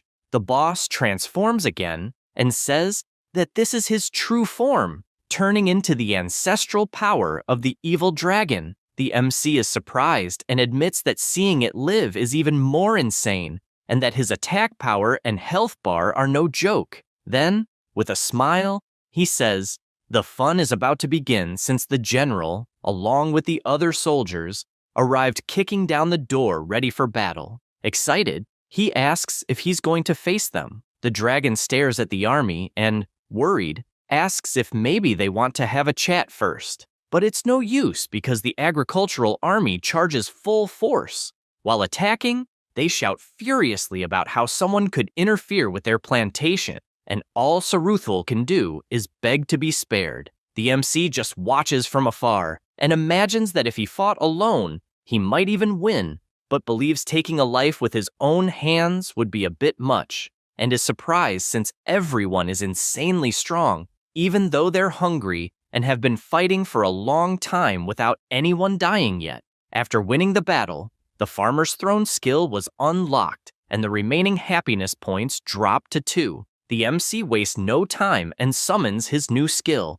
Tools start descending from the sky toward where the army is, hitting the ground hard and causing a shockwave. Yang Chul is confused because the throne falls directly on Saruthul, finishing him off, and the demons approach the new skill to see what it is. They immediately start shouting excitedly because the Demon King grabbed the beast nearly lifeless and made sure to crush his skull on the last hit, thinking it's brutally awesome, worthy of a true Demon King. While everyone celebrates, he approaches and, although it wasn't his intention, shouts to his army celebrating this new achievement.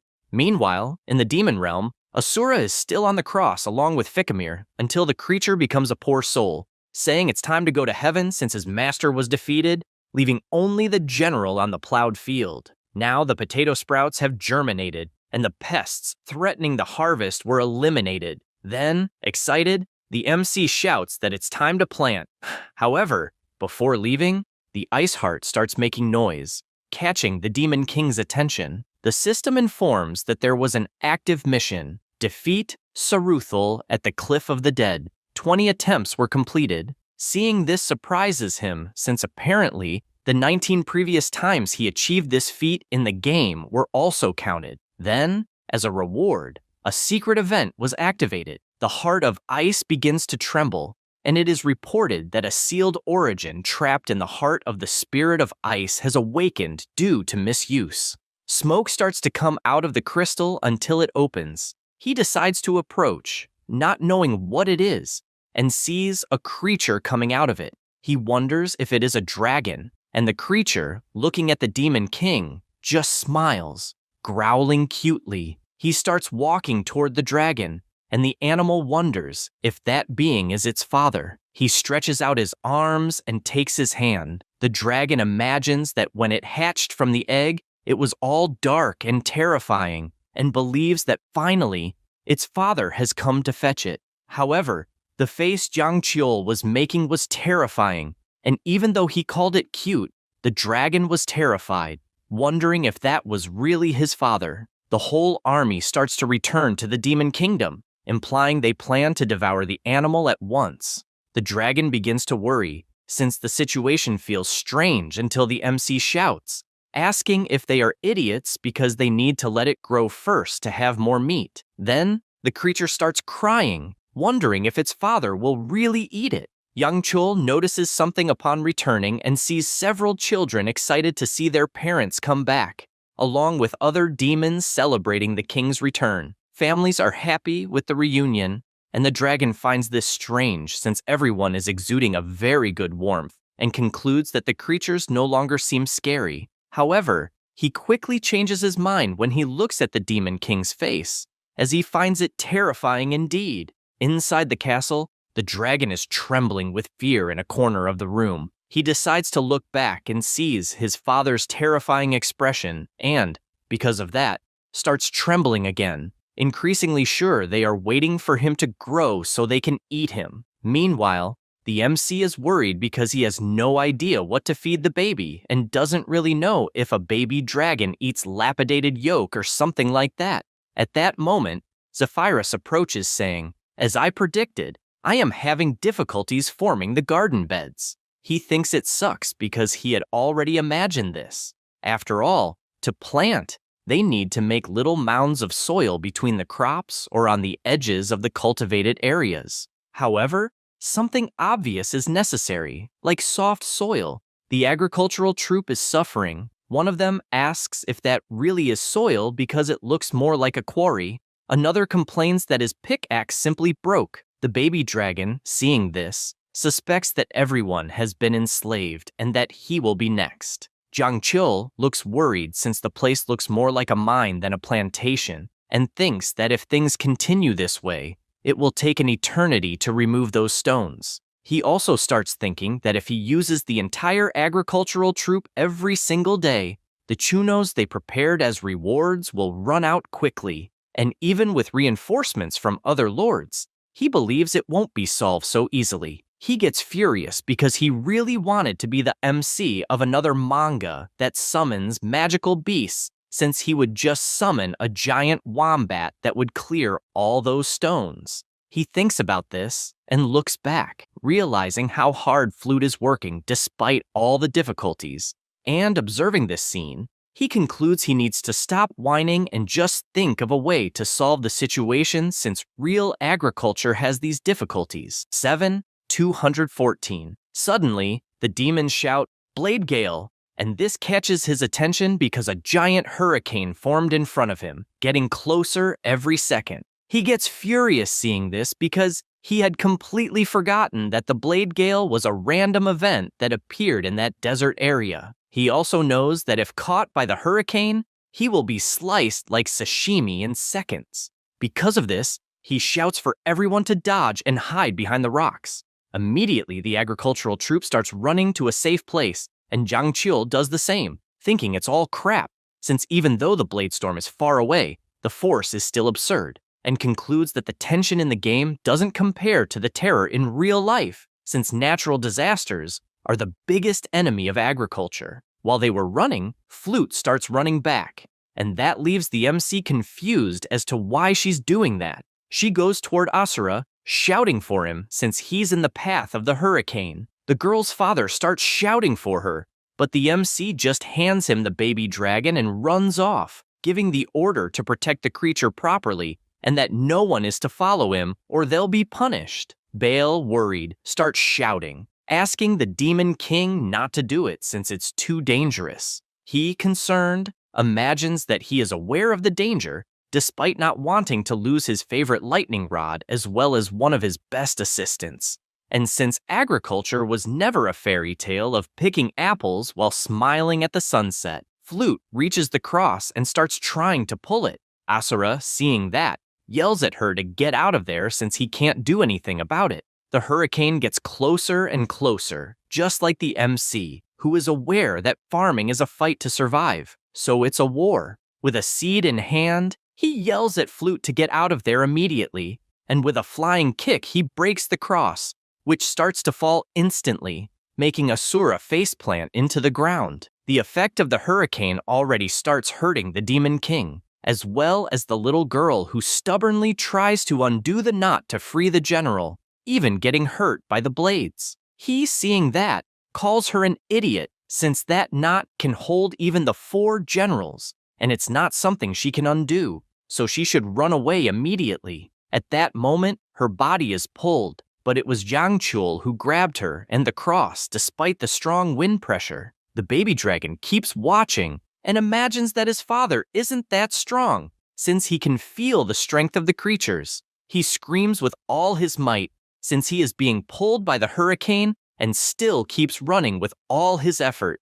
The dragon is surprised because his father, even with all the difficulties, keeps going forward, but that doesn't last long, since as he runs, he starts losing strength until he feels all the pain from the blades to the point of dropping the cross and grabbing Flute tightly, since he no longer has the strength to run. Immediately, the baby dragon breaks free and flies toward the MC, since from the little he saw, his father is a good creature. He flies at full speed toward the hurricane, and after taking a deep breath, he uses his ice ability, which goes straight into the tornado. Zhang Qiu, already badly hurt, realizes that the wind is getting weaker and, seeing the baby dragon, concludes that the creature used the cold to reduce the upward air current. However, he knows that for a little dragon, that's too much, and sees no more hope. The hurricane starts spinning with full force again, but at least it gave enough time for Zephyros, Baal, and Dirac to show up and help carry everyone. Back at the castle, the MC is lying in his bed. The generals walk toward him, both with evil looks. Hartok comments that finally the demon lord is asleep and that he will cut off his head. Sergei agrees and warns that after dealing with the other 2 idiots, one of them will become a new demon king. They both agree to be allies until then. They open the door and enter the room, immediately walking toward the bed, ready to launch their attacks. However, they stop halfway, finding something strange since the demon lord has his eyes open and a frightening expression. They are stunned, as if they were expected, but decide to continue since it's the only chance they'll have.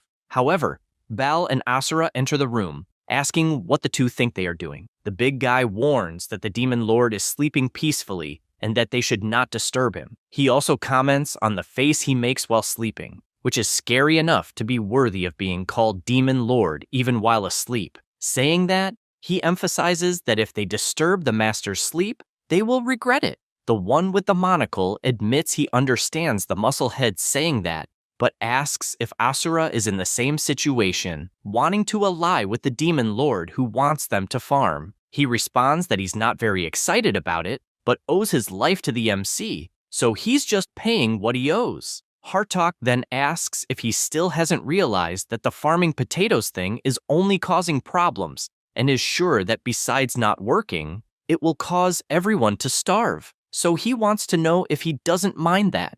Asura, without hesitation, replies that things are like that, and remembers little Flute working hard even though she's so young. For that reason, he says, if they want to survive, they must risk their lives, even though he prefers doing it fighting, since that's how he is. The one with the monocle makes it clear they will regret that, and leaves the room with Sergei. At that moment, the generals hear a noise in the room, and notice the Demon Lord has awakened. The MC, confused, says Asura's name, and the general asks if he happened to overhear the conversation, but makes it clear he's not on his side or anything like that. He's just paying for what he did or something like that. However, Jiang Chul, with a terrifying look, asks what the hell they are doing talking in his room. Asura is confused, but it's already too late as he receives a bloody blow that could be seen from outside the castle. They go outside, with Baal carrying Asura on his back, and the Demon Lord says they can't waste time and asks to call everyone to continue cleaning the lands. The general says that actually the stones have already disappeared and Zephyros was responsible. He is confused hearing that until he sees his subordinate giving instructions to the farming troops. Seeing that, he approaches and asks the patrol what he did with all the stones. Zephyros points in a direction, saying he's with a certain animal. The MC looks from afar and asks if it's Tibone. The baby dragon is carrying the stones in his mouth as much as he can and flies back to carry more. He imagines he can't protect his father from the cutting wind since he's too small, but is determined to eat a lot to grow fast. While flying, he notices his father calling him and flies to him, leaving Jiang Chul excited to see his baby even while making a terrifying face. He reflects that the cutting winds don't appear often, and that if his baby dragon keeps looking at the sky and releases the freezing air at the right moment, they might be able to stop the hurricane, but he sees no other choice since not doing this would be a bigger headache. Then Zephyros says the stock of Chuno rewards is running out and asks if they should make more. The MC replies it's not necessary and reflects that the first enemy of farming is natural disasters and the second is cost, obstacles they need to overcome.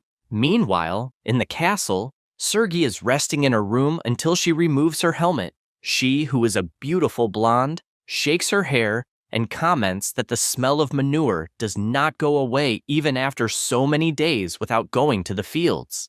At that moment, the MC calls at the door, saying they need to talk. She finds it strange since the Demon Lord had never been to her room before, so she asks what he wants since they have nothing to talk about. He says he really needs her help, and therefore asks her to please open the door. She becomes furious and just tells him to leave, but he insists, warning that he will come in. Sergei turns around yelling that they have nothing to talk about until she sees the MC almost naked crossing the door and becomes desperate seeing that scene. She then asks if he is crazy for entering a woman's room like that. Immediately, he crouches down, making her ask what the hell he is doing. The MC says that without her, he can't do anything. She doesn't understand this and is embarrassed. Jiang Chul reflects that to save costs, he is even willing to kneel since he needs her sharp blade at that moment. Sergei, still very embarrassed,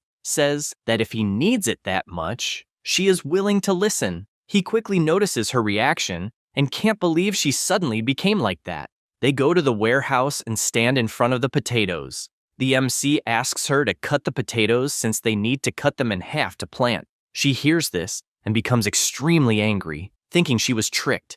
Besides cursing the Demon Lord by every name imaginable, He tries to explain that the job is simple and that she shouldn't cut potatoes with 3 or fewer sprouts, but if there are 4, then she can. He emphasizes that she should keep in mind the number of sprouts on each side of the cut since it needs to be equal. After giving the instructions, he holds the potatoes and says he will throw them, but Sergey makes it clear she never said she would do that. However, he throws them anyway, and without time to think, she prepares herself and with incredible skill slices all the potatoes exactly in half, cutting with absurd precision, leaving even the MC surprised. He starts checking them one by one and asks how she managed to cut with such precision. He turns and praises her once again, since he always knew she was the only one who could do that. She thinks about that half-hearted talk and gets curious since she won't fall for that flattery again, calling him a lying scammer.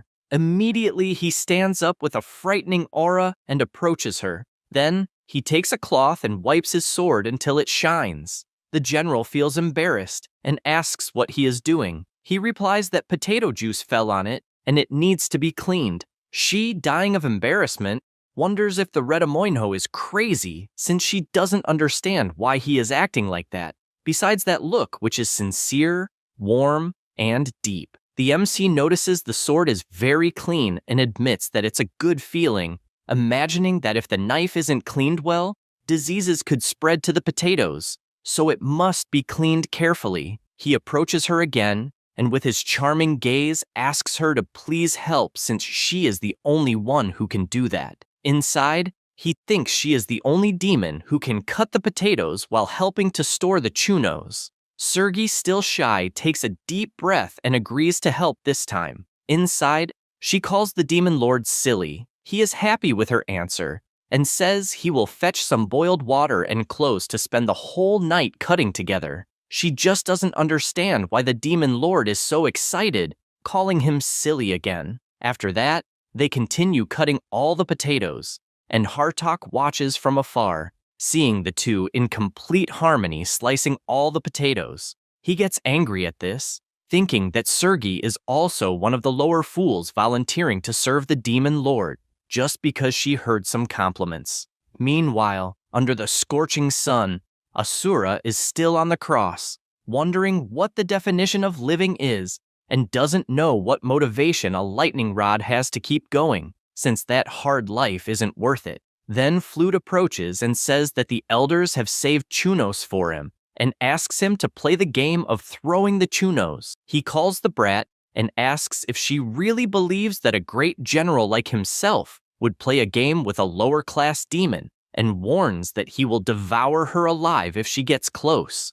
Anyway, she throws the food, but it hits his mouth. This makes him furious to the point of asking if she doesn't know how to play properly, and tells her to do it right. From afar, the monocle is watching, and concludes that Asura has already lost his mind, since he took so many hits that he can't think straight.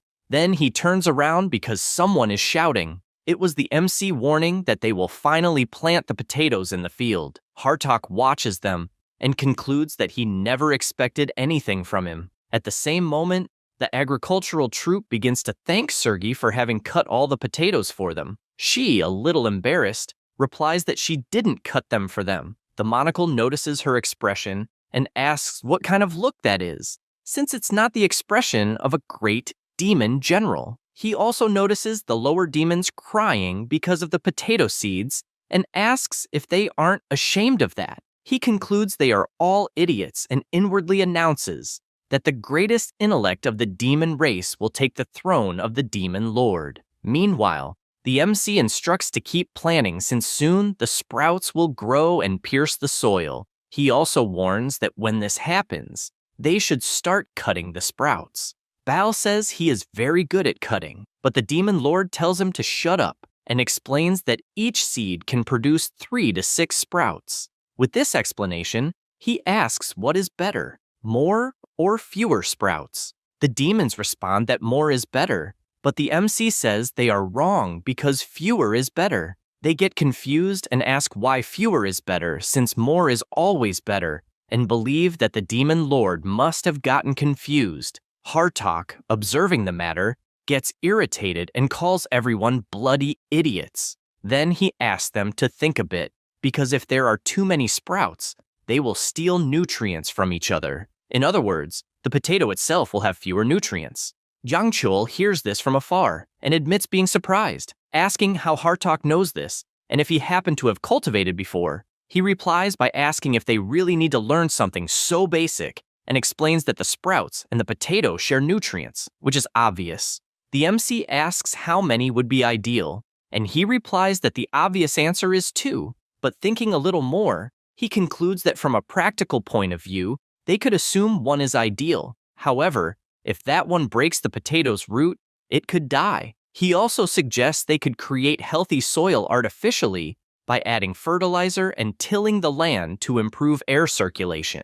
Everyone is surprised by that explanation, since he continues saying that the soil group won't benefit only the potatoes, and that there are also weeds that steal nutrients, so they will need to be removed. The demon lord simply can't believe what he just heard, and shouts for everyone to applaud since they have a genius in the army. Everyone starts shouting, "Genius! Genius! Genius!" And he gets stressed hearing that, while the demons don't stop praising him for a second. For a moment, he remembers that his mother always called him stupid and turns around emotional, trying to hide that he is crying from emotion, not understanding why he is doing that. Then the MC approaches and calls him wise, saying that from that moment on, he will let him lead the farmer army as commander. Hartok inwardly thinks this is ridiculous since his intellect exists to steal and finish other species. However, Jang Chul shouts, asking what everyone is doing since they must show respect to the elite of the demon race.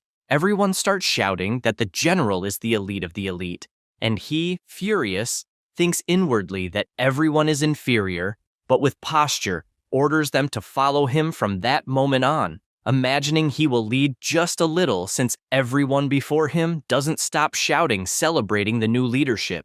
At that moment, a notification announces that the MC won the psychological battle. He gets confused by this since he doesn't know what it is about. Another notification warns that he saw Bihal's neglected childhood and turned him into a loyal subordinate. He wonders if he really did this without realizing it. There is also a notification that Asura, who never had a friend, gained a new companion and reduced his violence. The MC doesn't understand which friend is being referred to. Meanwhile, Sergei's heart melted. She was a woman who had never been loved. He also established trust in Hartok, who just wanted to be recognized. Because of this, he can now unlock a new skill using 200 happiness points, and the new skill in question is blood vision. He is surprised since this skill wasn't in the game and is probably original, like the farmer's throne. The system explains that the skill allows him to see the near future of his target, currently up to 6 hours. It also notes that the target can be a living creature or an object, but his surprise comes immediately afterward, as the notification says it even works for the sky. This information excites him since he basically got a weather forecast. Meanwhile, somewhere between the abandoned lands of the demonic race and the human territory, specifically in the exiles' village, a man arrives and says he is fully recovered.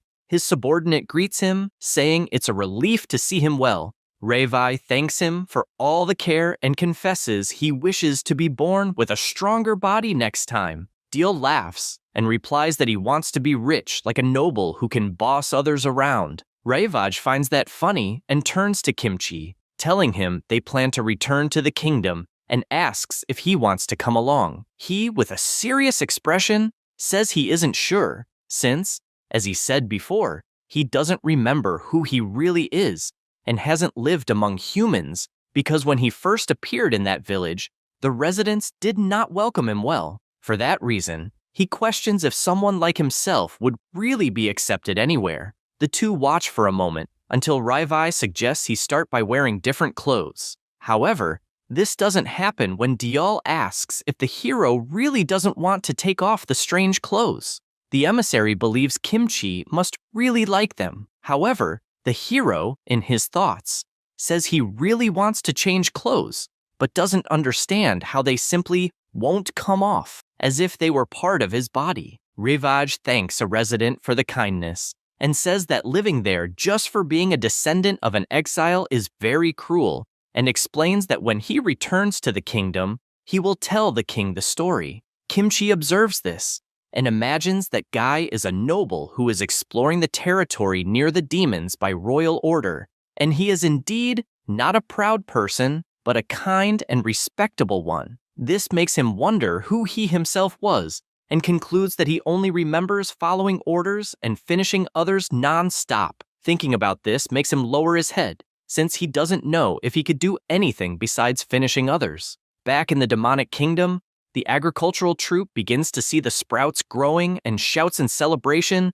since they are finally appearing. The generals come closer to see as well, since it is indeed growing. Flute runs to Asura to tell him the big news. He gets furious hearing this and asks what the hell he should do with that news. Then, the MC calls the agricultural battalion and shouts that the next phase will be burying, and asks the genie Hearttalk to explain better. He says burying means they will cover the sprout stems with soil to prevent the young potatoes from being exposed to sunlight, because if that happens, they will change color to the point of losing flavor and even becoming poisonous, thus called spoiled potatoes.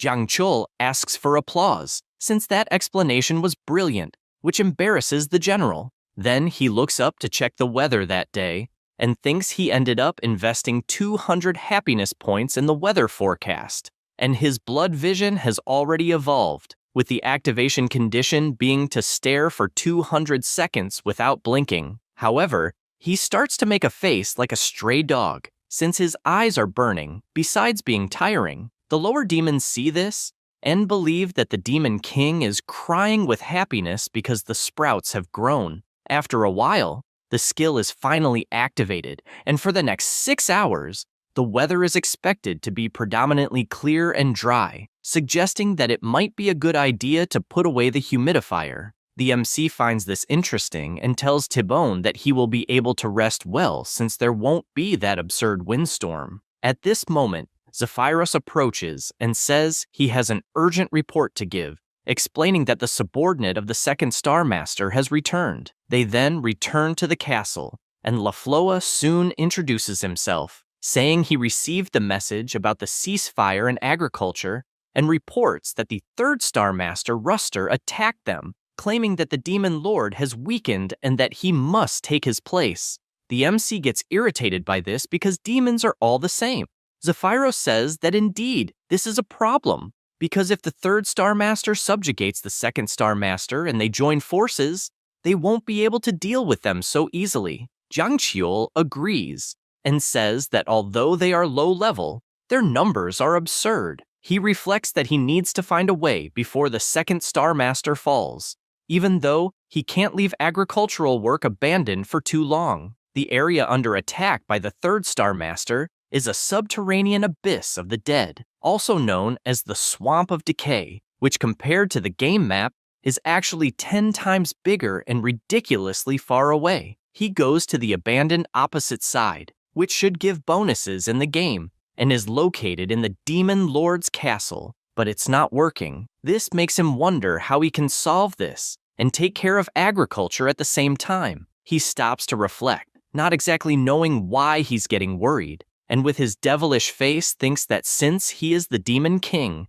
the boss doesn't need to do anything directly. So he follows his plan, and Sergi makes a drama, saying she is not fighting because of him. Bahal proudly says he will follow his orders no matter what happens. The MC concludes that he can send 2 of his 4 generals to battle, and together with some strong demons, they can make a difference. He is aware that in the boss's area, the shortcut system is perfectly connected, including one that leads directly to the Swamp of Decay. Knowing this, he orders the long-range sprayer to be launched, since if he himself and Hearttalk focus completely on the battles, everything will go well. The Second Kingdom is in flames, and Planus, the second Star Master, is kneeling on the ground and confronts the adversary, asking how he dares to challenge the Demon King by committing treason. The demon approaches and states that this is a rebellion, saying he had no choice.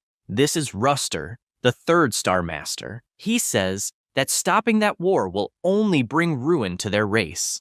Planus gets even more irritated and says the Demon King promised to provide fertile lands, so they no longer need to fight humans for food. Ruster replies that this is not the problem, and with his weapon raised, he says that fighting with courage is the honor of their race. Suddenly, a weapon flies toward them and hits the Star Master's club squarely, throwing the weapon away. He turns to see what it is, and realizes it is two of the Celestial Generals. Sergi wastes no time and admits to Ruster that he is right, since their race was indeed made to fight. She says they love to fight more than anything, but asks how things ended up like this, and why they started to like it at first, but admits she finally understands after observing everything that has happened recently. Flute is running with a big smile on her face. She opens the door of her house, shouting and asking her father to run to the field. After they return to the field, they are amazed to see the beautiful plantation that was created. Seeing this makes both the lower demons emotional and Asura, who also sheds tears because of it. Hartok and Zephyros admire from afar, as does the MC in front of his great achievement. The little girl runs calling for the Demon King, and Happy says that it is very beautiful and that she had never seen anything like it before. The MC just remains silent. Back in Sergi, she charges full force at the demonic master and attacks with her many swords. The opponent, being distracted, does not notice the tyrant approaching and is grabbed. She takes advantage of the situation and begins to deliver countless blows since her target is immobilized. Ruster starts begging her to stop and says he never said anything about finishing someone off, but that he was there to save lives, so he doesn't understand what they are doing. She reflects that, indeed, that is true, but she does not stop attacking, stating that sometimes they need to finish one to save many. He gets irritated hearing this since it doesn't even make sense. Meanwhile, the MC, in front of the flute, comments that indeed they finally started to grow, and there were several at once, and asks to cut the useless flowers immediately. The demons are upset about this, and Asura starts shouting, warning that he will never forgive the Demon King for being so cruel. Hartok liked hearing this since even in that scenario, the king remained the king. Because of that, he asks what everyone is doing since they must obey the order immediately. D-Rock, even upset, bends down to the flower and sees it sad. Another demon laments, saying he can't do it because they did everything to make them grow and had never seen something so beautiful in that land. The general, with little patience, warns that if they leave the flowers there, they will devour all the nutrients instead of the potatoes doing so, and the focus is to make the potatoes grow big and well-nourished, not a flower garden. The agricultural troops then obey, even though it breaks their hearts. The MC sees this excited because he liked hearing the word potato in his ears. After that, the generals return and report that they captured Ruster. The Demon King makes it clear that this is what you get for starting a rebellion, and that everything he built was destroyed by another, and that he will do something about it. The Stellar Master just asks to finish it already since a demon who lost his honor in battle deserves nothing but death. Without wasting time, the MC uses his ability frying the demonic master, but he laughs since he didn't even feel a tickle because he has excellent armor. Kratos asks if that really happened and if he didn't take any damage. Then he takes him to the plantation and uses a lightning rod, explaining that he actually found the job quite useful. Then he uses his ability again, making Ruster scream in pain and also asking to finish him off already. And since now he has a new lightning rod, the Demon King asks someone to take Asura off the cross since he's not recovering well and it's past time to retire him. They remove the bindings and Flute runs toward him to help, but stops halfway because his face was scary. The general kept saying that little demon girl humiliated him for too long, and that's why he wants to devour her first. She goes into shock seeing that evil aura of his. However, his legs fail, and he falls face first to the ground. He thinks it's all crap since it's been a long time since he walked until Bahal approaches him and picks him up in his arms, leaving Asura inconsolable to the point of asking what the hell he thinks he's doing since he's not a princess to be carried like that. The big guy ties him to his back to carry him and says it was an order from the Lord Demon since he'll stay like that for a while. The Prince of Darkness is furious about this, imagining he will never forget this humiliation. Meanwhile, the MC watching from afar confesses that he was worried that Crazy Guy would lose it again. Although, when he used his foresight ability, he soon knew the weather would stay the same for 6 hours, and so he let him go. He points his finger and says that the harvest day will soon come, so they need to speed things up. But deep down, he's calm since he has a super fast weed cutter that can wipe out the flowers in an instant. He also has a professional carrier that makes things much easier. He reflects that, in a way, the autumn harvest is not far off and the food is gradually running out. And even though the demons are used to hunger, he cannot see how tired they will be. At that moment, someone approaches calling for him. It was Planus, who introduces himself as the master of the second star and is there to express his gratitude for having saved him. The MC remains silent for a moment, as does the Star Master. Then he completely changes his expression to furious, leaving Planus confused about why he became angry. All Kratos can imagine is why that demon appeared empty-handed to thank him when he could have at least brought a drink or some fruit. The Master says he is currently gathering some subordinates of the third star and will soon put them to work. All the Demon King can think about is that the potatoes are growing very well, and he wants to harvest them as soon as possible to make chunos. He says he actually wants to see the demons eating until they feel full. Only then does he stop to reflect on why he started doing this. And while immersed in thought, the Master of the second star warns that he will prepare the troops and leaves the plantation. The MC watches him leave and reflects that this master was one of the weakest and least developed, but liked the confidence he showed, as well as his great loyalty to the demon home. He also supposes that this demon is technically a plant, so in the end, he might be quite useful. As Planus walks through the plantation, he feels with his feet that the soil is very fertile and full of nutrients he had never felt before in his life. And after walking a bit, he imagines that at first it was just a seedling and therefore never grew based on nutrients.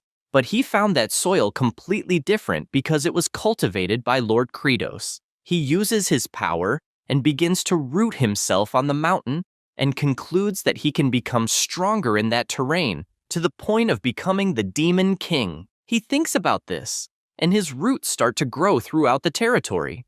The next day dawns, and the MC starts the day by shouting to the agricultural troop that it's time for the demonic morning exercise, and everyone immediately begins exercising. He coordinates the exercises, and everyone shouts excitedly, getting into the rhythm. The Demon King, excited, reflects that at first the lower demons were pretty bad, but over time they began to move according to his commands, and, as expected, they have potential. He also noticed the same thing happens when he gives a surprise command, and with that, he orders them to roll to the left, and immediately the agricultural troop obeys without anyone making a mistake. Then, he orders them to roll to the right, and everyone obeys. He reflects that to work in the agricultural field, demons need stamina, and now they are going to do it without relying on a leader. At that moment, General Tyranno appears running and shouting that something terrible has happened. He says that all the potato leaves have turned yellow, which draws the MC's attention. Everyone goes to the field and notices the clear change in color of the potato leaves. Zephyros laments seeing this and asks if it's really going to be impossible to produce anything. Sergei gets discouraged seeing that. Hartok, on the other hand, can't understand what happened and wonders if it was the lack of wind or even the lack of water. This frustrates him, and he questions why the hell he put his hope into something that now seems like hopeless foolishness. The brother approaches the generals and goes to the potatoes. He crouches down, grabs a sprout, and pulls the potato out. This surprises the monocle, since he sees that the color of the potatoes is a bit pale, but still they are huge, even 2 or 3 times bigger than the first potato they planted. Kratos smiles and asks if they're not seeing the potatoes doing their job, And since they absorbed all the nutrients from the leaves and grew, in other words, became bigger and tastier. With that, he says that everyone did an excellent job and assures them that it was only possible thanks to them. All the generals get emotional hearing this since their work wasn't in vain. After that, already at night in the castle, the MC is lying in bed thinking about the praise he gave to the demons.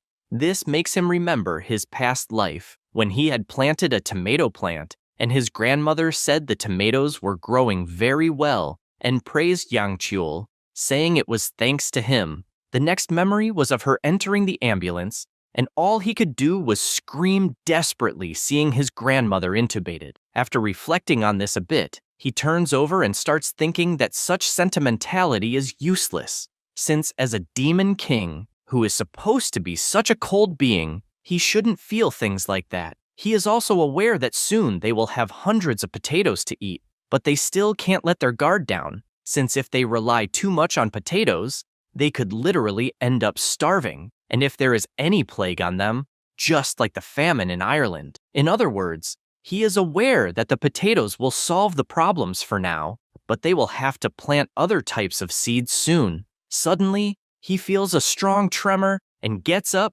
asking what it is and if there's a problem in the castle. At that very moment, a crack forms and a root bursts from the ground, destroying everything and growing huge in front of him. The MC is shocked seeing this and asks what the hell that is. Outside, Flute is still in the fields, and, carefully observing the leaves, she remembers that the Demon King had said that when the potatoes grow, the leaves would naturally fall. But she still finds something very strange and starts digging, since she is sure something is wrong. She pulls out one of the potatoes and is shocked since the vegetable simply disappeared. She gets ready to run, needing to inform the adults, but soon becomes paralyzed as the castle is taken over by several giant branches. The MC was captured by the branches, and the Star Master appears laughing, saying the Demon King looks more like an insect. He can't believe it since that creature is really Planus, who had helped just moments ago. The Master says that thanks to the nutrient-rich fertile soil he created, he grew that way. Only then does the MC realize and imagine what happened to his plantation,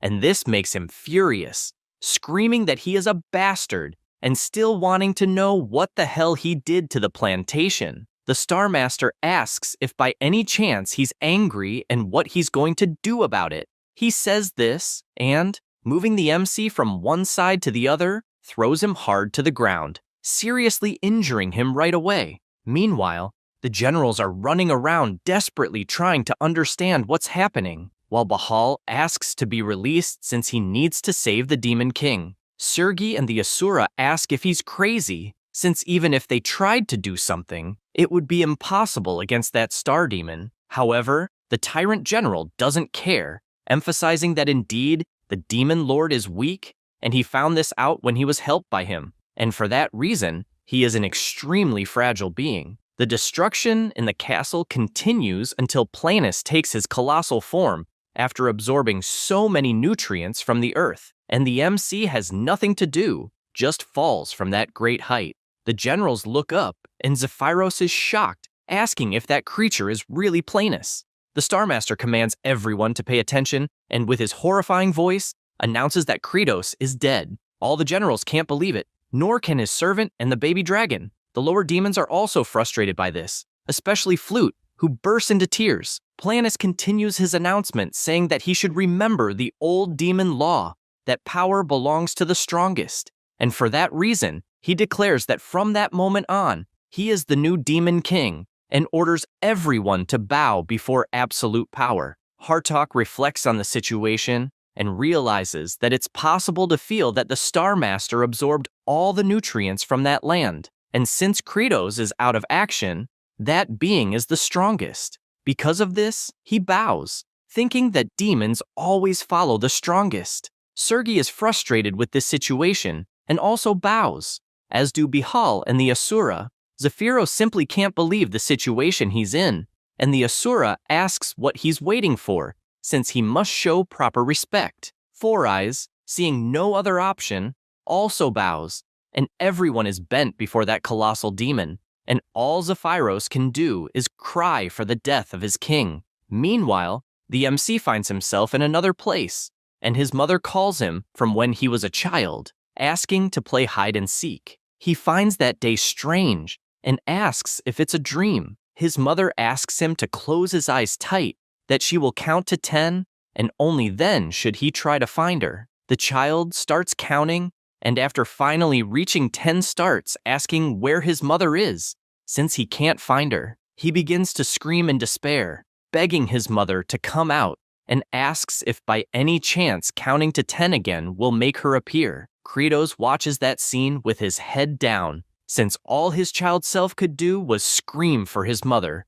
crying and saying that he had just finished counting, and for that reason wants his mother to appear. Suddenly, a system message calls out to Jang Cheol, telling him to wake up. He finally opens his eyes and tries to understand what happened and if a message really called him by name, and so he asks the notification where it is and if by any chance he lost his life. The system tells him to move, since if he does, he might survive. He wonders if he'll be able to use the glitch, but soon concludes he can't, since there isn't even room to turn his body. However, he realizes that at least his hand can move, so he decides that even slowly he will start digging, and he begins to do so repeatedly, and even in pain. He continues, since he can't give up. Meanwhile, outside, Planus asks the scribe to come closer. Zephyros approaches and introduces himself, saying he is a record secretary. Then the Star Master asks him to record it accurately, since that is the first grand step, and because they are about to begin the invasion of human lands, making it clear that they will dominate all humans and raise them like cattle to become food. Hartok laments, since apparently they've returned to the starting point. Asura thinks it's good since at least it will be fun because he'll be able to fight and finish off as many as he wants. Sergei imagines that this is how demons have always lived after all, and if it means filling his belly, then so be it. Bahal, however, doesn't think about anything. Meanwhile, all the generals try to understand why that situation is making them irritated. At the same time, the MC keeps trying to get out of the rubble but feels suffocated since he can't breathe properly. Meanwhile, Planus orders all the demons to grab their weapons because it's time to march. Zephyros thinks of something and tells the new demon king that they can't go to war right now. The demon doesn't like what he hears, and all the generals get worried by that look. The secretary tries to explain that the only food they have is a few small potatoes, and that wouldn't even feed half an army. Planus asks if that was the problem, and says that actually they have more than enough. Then, with his branches, he attacks and captures Flute, leaving her scared, just like her father, who starts screaming in desperation. That catches Asura's attention immediately. Planus shows the little girl and says that there are a bunch of weak and useless demons there, and orders them to be used as food. She starts screaming, saying it's not like that, since nowadays they can live without devouring each other, and screams louder and louder, saying the king promised them that. He watches the girl screaming like that and drops her from that great height. Meanwhile, the MC is still under the rubble and realizes his heart is stopping, but concludes that if he dies, all the demons will starve. So he opens his eyes and uses the bloody strike on himself, electrocuting his own body. He decides he can't let the others go hungry again and starts digging again, screaming with all his strength to get energy, and with that, he manages to dig, even if slowly. Outside, Planus is staring as Asura simply saved the little girl, holding her in his arms. The MC keeps trying to climb, and whenever his heart tries to stop, he uses his bloody impact to wake himself up, but he realizes he's too tired. Then he realizes something and starts reflecting on whether he still has far to go, or if at least he's heading in the right direction, and whether what he's doing still has any meaning. Thinking about that makes him feel even more down. Outside, all the generals are wide-eyed, seeing Asura holding the little girl. Flute is speechless after being saved, and the Stellar Master asks if he's gone completely crazy. The Blood Prince just keeps staring until he feels an earthquake and realizes it's the colossal demon approaching. He becomes terrified and tries to play it off by saying that the little girl is his snack, since he had his eyes on her for a long time. However, Planus isn't convinced by that nonsense and hits Asura hard with his branch, sending him flying past the generals and leaving him unconscious on the ground. Zephyrus laments seeing that since he can't do anything about it. The Stellar Master once again says they should prepare for battle. The Four Eyes gathers courage and shouts that there's no just reason to do this. As soon as he says that, one of the branches attacks him, but the Tyrant General moves with his axe and blocks the strike, making Planus even more irritated. Bahal shouts that the Demon King left a task for the secretary, so he asks who will count the potatoes if he dies. The Stellar Master asks if they're suggesting a mutiny. Hartok immediately answers no, as that would be unthinkable, but emphasizes that they believe the proposal of the former Demon King, Kratos, to invest in agriculture was a much more sensible order. Sergei asks to pose a question and says the former Demon King showed a path where no one had to die, and, because of that, questions why go to war if there's already another solution. Planus loses his patience, since he's being confronted, and begins summoning several roots while shouting that he is the strongest there, and therefore everyone must submit. However, they refuse, saying that true strength is born from what is just, so all the generals prepare for battle. The lower demons also scream that the true king is only Kratos, and, because of that, they warn that he will pay for what he did to the plantation. Immediately, the roots go toward the demons, but Hartok doesn't let that happen, and uses his mist barrier, blocking the attacks and defending the agricultural troop.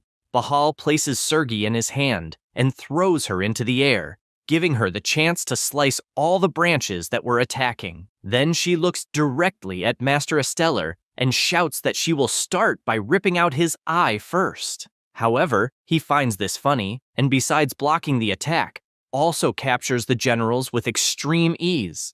Then he warns that they are going straight to the canopy for trying to challenge the new Demon King, and makes it clear that he is 1,000 times more magnificent than the weakling Kratos. While attacking all the troops, he says that the former king was nothing but a weakling who died without even reacting, and, because of that, asks what that being had that was so special, since he saw nothing remarkable in that idiot. He prepares to deliver the final blow to Zephyros, who tries to save Flute, until he hears a voice from the MC asking why hurt his self-esteem like that. Then he appears with his fist closed, blocking the attack that was headed toward his secretary. Next, he pulverizes the branch instantly. Planus is shocked to see him alive, unlike Flute, who immediately smiles upon seeing him. The system appears saying that the MC has acquired a new system and ability at the brink of death, and the concentrated nutrition has been activated. 10 minutes before, he was feeling weak and could barely open his eyes because he was very tired. He also remembered his grandmother. She asked what he said, and his response was that he was already very tired and trying to understand why to keep living when life is so hard and cruel. She was silent for a moment and said that they are like a seed. He looked to the side, and his grandmother continued saying that everything that is alive is a seed, and even though it is hard, it has to dig the earth, come out, and sprout. And when a seed sprouts, other seeds gain strength too. After a while, they grow and all bloom like beautiful trees or flowers. Immediately, he shouted that it was all nonsense and asked why his father died working even though he was so kind, and also why his mother abandoned them. And he concluded that it must be a rotten seed. Otherwise, it's just nonsense. And already crying, he said he would live only for himself like his mother did until he became rich and did well on his own. Sometime later, he appeared running because his grandmother's health was very bad. She, intubated, called for her grandson, and, after he approached shouting, she just said he was a seed that would sprout a beautiful flower. Back in the present, he remembered this whole conversation and realized he couldn't give up, so he used his bloody impact with all his strength. A notification appeared informing that he endured the pain of death and rebirth, besides the will and spirit that surpassed their limits, and therefore unlocked a new system. The monoseed system was unlocked. He was confused by this description since, as far as he remembered, It didn't exist in the game. Another notification appeared informing that as a reward for 3 successful resurrections, the mana seed starts at level 3. The mana seed amplifies all his attributes by a certain multiplier, and currently, the mana seed is at level 3 with an application rate of 1.3 times. He concluded that all his attributes were increased by 30%, but he imagined it wouldn't be enough to get out of those ruins. An optional ability of the mana seed system appeared, Concentrated Nutrition. It concentrates all attributes into one and can be used once a day for 10 minutes. The MC immediately widened his eyes and saw that currently his resistance, mental strength, physical strength, dexterity, and magical power were at 30%. Then he activated the mana seed and a strong glow appeared. All his attributes went to 39%, and without thinking twice, he shouted to activate the Concentrated Nutrition ability on his physical strength. The value started to shift, taking from all attributes and putting into physical strength until reaching 155%. Now, with his ridiculously increased strength, he began to get up and the ground started to shake until his arm finally came out, along with his body, and he stood face to face with the enemy. Planus was in disbelief seeing the Demon King still alive. The MC warned he was back since a certain branch was too dumb. The other demons were surprised since it really was Kratos in front of them. Everyone celebrated that the Demon King of the Harvest had returned. The baby dragon also cried with happiness and went straight to his owner. Hartok felt relieved inside, as he didn't want to lose his king like that. Sergei, although happy, imagined there was no way to stop Planus' absurd power anymore. Even Bahal lamented, as he didn't believe his boss could defeat someone who had gotten so strong. Planus said he even liked the situation because now he could finish everyone at once. However, the MC warned he was wrong since he wouldn't kill anyone anymore. He said this and imagined the brute might be giant, but knew that in the end, it followed the same pattern as the game. He also remembered that his agricultural troop was perfectly synchronized in training, and thus shouted for everyone to follow him since it was warming up time. Immediately, all the demons lined up toward him. The monster attacked, and the MC shouted for everyone to jump to the left. With perfect synchronicity, they jump and all dodge the attack. Then he yells to jump to the right, and everyone obeys. The next step was to jump to the ground and then start rolling non-stop. After that, they turn their backs and jump backward, always synchronized. Planus can't believe how this is possible since he isn't landing his attacks. Jung Chul likes his team's performance and knows his opponent will need to recover, so he yells for everyone to turn, and at the same time, they do it pointing their fingers forward in a mocking gesture. The tree shouts furiously and starts summoning several giant roots.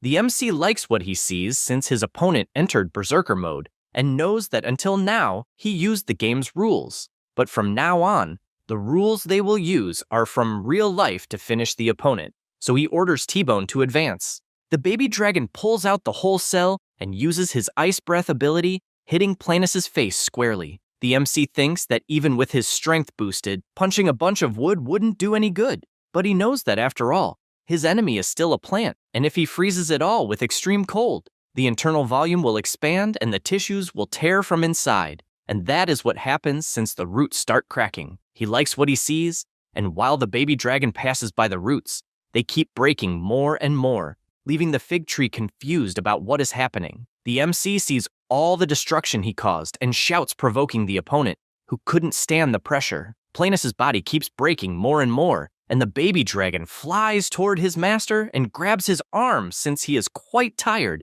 The MC thanks for the help and warns that he needs to deliver the final blow. So he crouches to gain momentum and jumps full force toward the giant plant. And he spots the other weak point since he knows it's the hole he is looking at. Because of that, he punches with all his strength, and at first, it seems nothing happens. But that entire spot is destroyed, making Planus scream wildly in pain. Zephyros is surprised since apparently the Demon Lord was defeated. At that moment, a notification warns that the nutrient concentration time limit was exceeded, and because of that, Yang Chul starts falling in free fall. Planus doesn't stop screaming, his body growing weaker and weaker, his eyes slowly closing until he completely blacks out. The secretary notices this and wonders if he really died since his body remained motionless standing up.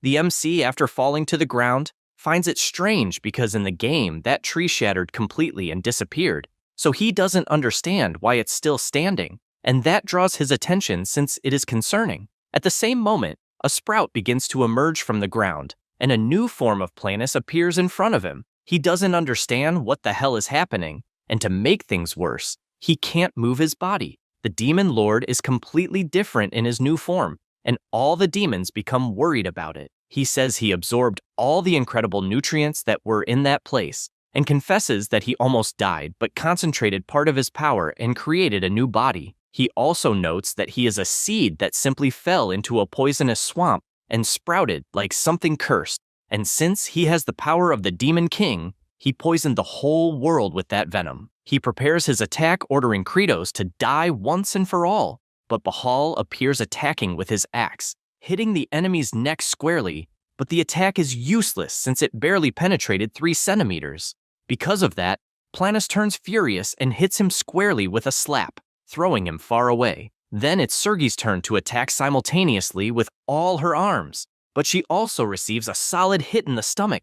Hartok appears, landing his demonic punch, but it only serves to make the demon lord angrier to the point of throwing him hard against the ground. This time, Asura appears, activating his abundant harvest, Genesee, and with a beautiful attack, cuts the opponent's head off. That surprises the MC since Planus, after losing his head, had his body disintegrated little by little, along with all the roots, and the giant body that was in that place gradually disappeared completely, turning into green particles in the air. Kratos is pleased with this result, as are all the elite demons, since they were exhausted. At that moment, someone draws their attention. It was the secretary, announcing that he will record this as testimony of the Demon King's army victory. Hartok tries to control himself, but raises his arm, shouting for everyone to salute Demon King, Kratos. Immediately, all the demons celebrate, as does the elite, all standing to salute the true Demon King of the harvest. However, suddenly, the MC shouts for them to stop. Immediately, silence fills the air. He looks to the side and sees the state of the land.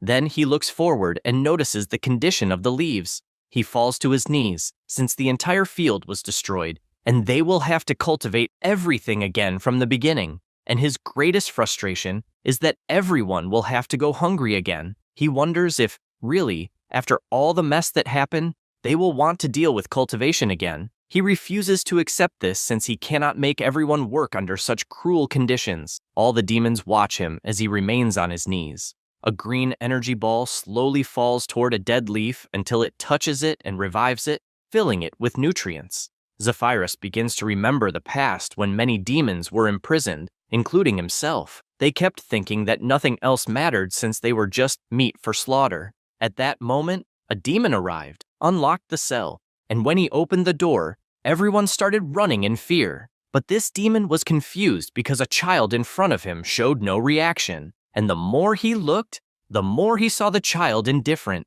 This made him furious to the point of grabbing Zephyros and lifting him up. Seeing that he still showed no reaction, he prepared his sword and attacked mercilessly. But before striking, the Demon King appeared, grabbed the brute's head, and tore it off, making the head roll away. Then he called the child and asked why he had not panicked or begged for his life. Zephyrus replied that he felt no fear, and actually thought he would be lucky since no matter how much they fought, in the end, there was no chance of survival, and the best they could do was to shorten the time of fear until death. Kratos smiled hearing this since he found the child different from the others, and therefore ordered him to follow, warning that he would name him the Demon Scribe because it would be a waste to see someone with potential end up as food. Then, while leaving the cell, he warned that he himself, as king, would one day end the tragedy of devouring their own brothers. After Zephyros remembered all this, he stared at the king, who was completely devastated for having lost everything they had worked hard to achieve. He remained silent for a moment and turned,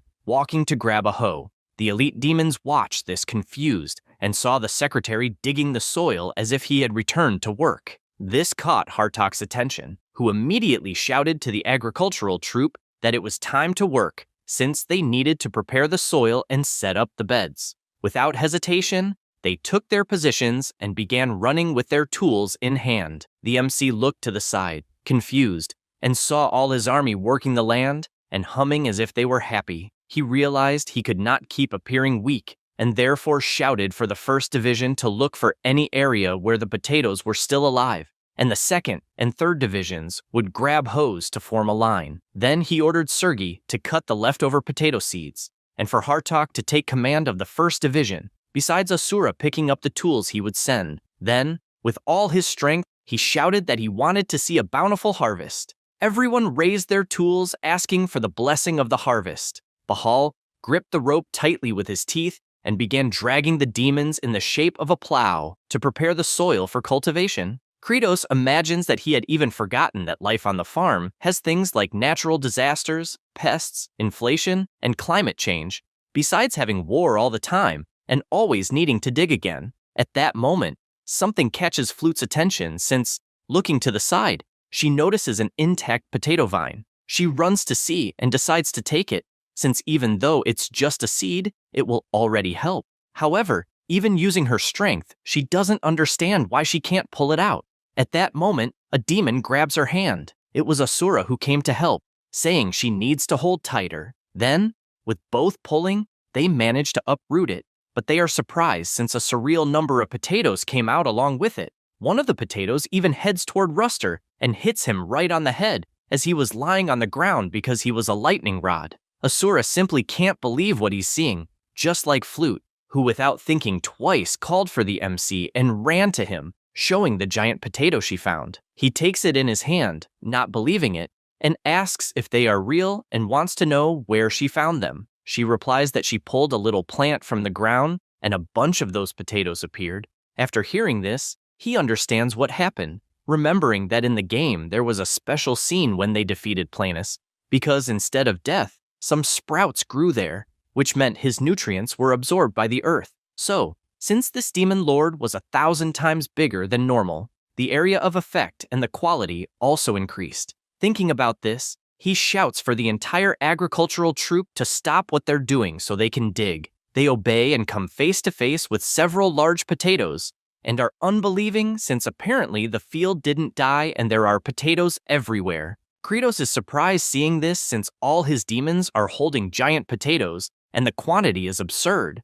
Zephyros calls his attention and asks if it's by chance an abundant harvest. He smiles and replies yes, relieved to see that, and, crying with joy, shouts that it definitely is an abundant harvest, and now everyone can eat until they're full. After returning to the cabin, he sits to reflect since he needs to review the situation of the abandoned land, starting with the first, which is the first stellar area. The lord of the first area, Saruthul, started a rebellion and was defeated, and the heart of the frost spirit was turned off, as well as the henchmen disappeared, so the place is completely empty. Now about the second stellar area. The lord also died as it was Planus, and his soldiers stood frozen in shock.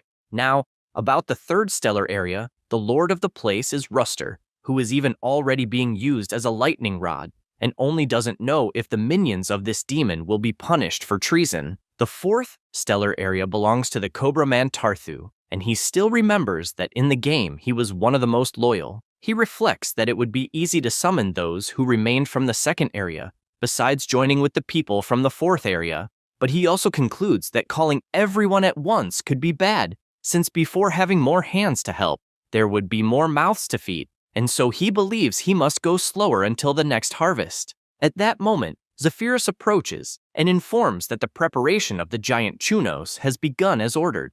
Also, a small demonic beast enters the house and reports that it delivered the wait orders to all regions. The MC wonders if they obeyed quietly and if it's still possible to trust them. The creature replies that the fourth area didn't obey. He gets frustrated, questioning why they didn't obey that time. The creature doesn't understand the question and just replies that they didn't say anything too bad.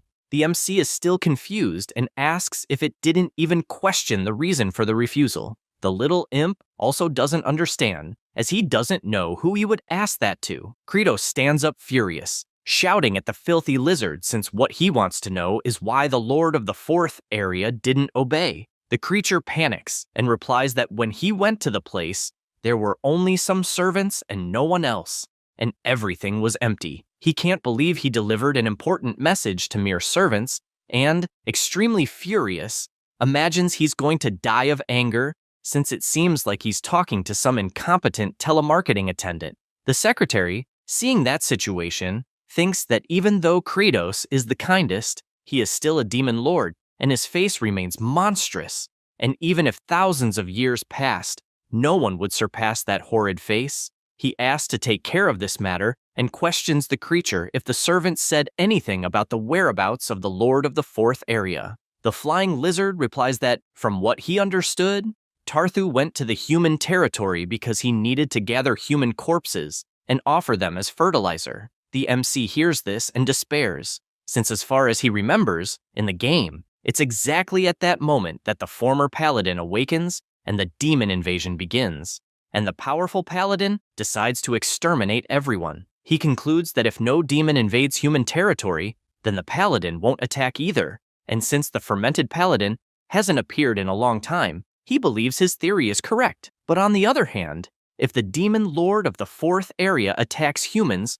all of them will be annihilated by the paladin, and he knows there is nothing to be done in that case. Thinking about this, he runs at full speed, and his secretary asks where he is going. He replies that he needs to stop the idiot at all costs, but the Four Eyes doesn't understand why he is going alone, and he just replies that going alone is faster. He also remembers that after defeating Planus, he managed to raise the level of his mana seed to level 4, and for that reason activates the nutrient root, putting all attributes into agility, which increases by 160% and thus disappears on the horizon with his new absurd speed, since he will need to use every shortcut that exists, even at his maximum speed. He knows that in the abandoned demon land lies the tomb of the paladin, also called the Tower of Life, and it was in the land without an owner that the paladin met the Elbiha group, and there was also the village of the exiled where he stayed for a while. And going down a bit more,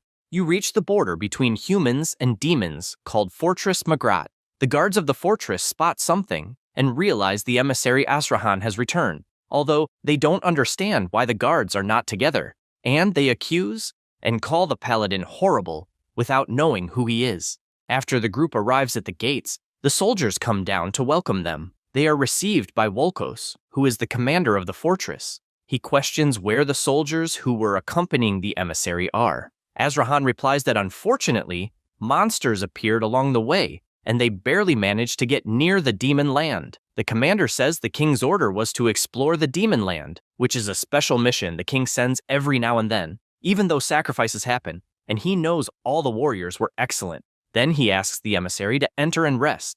Everyone starts to pass through the door, but when it's the paladin's turn, he is stopped. Wolkos warns that he cannot pass.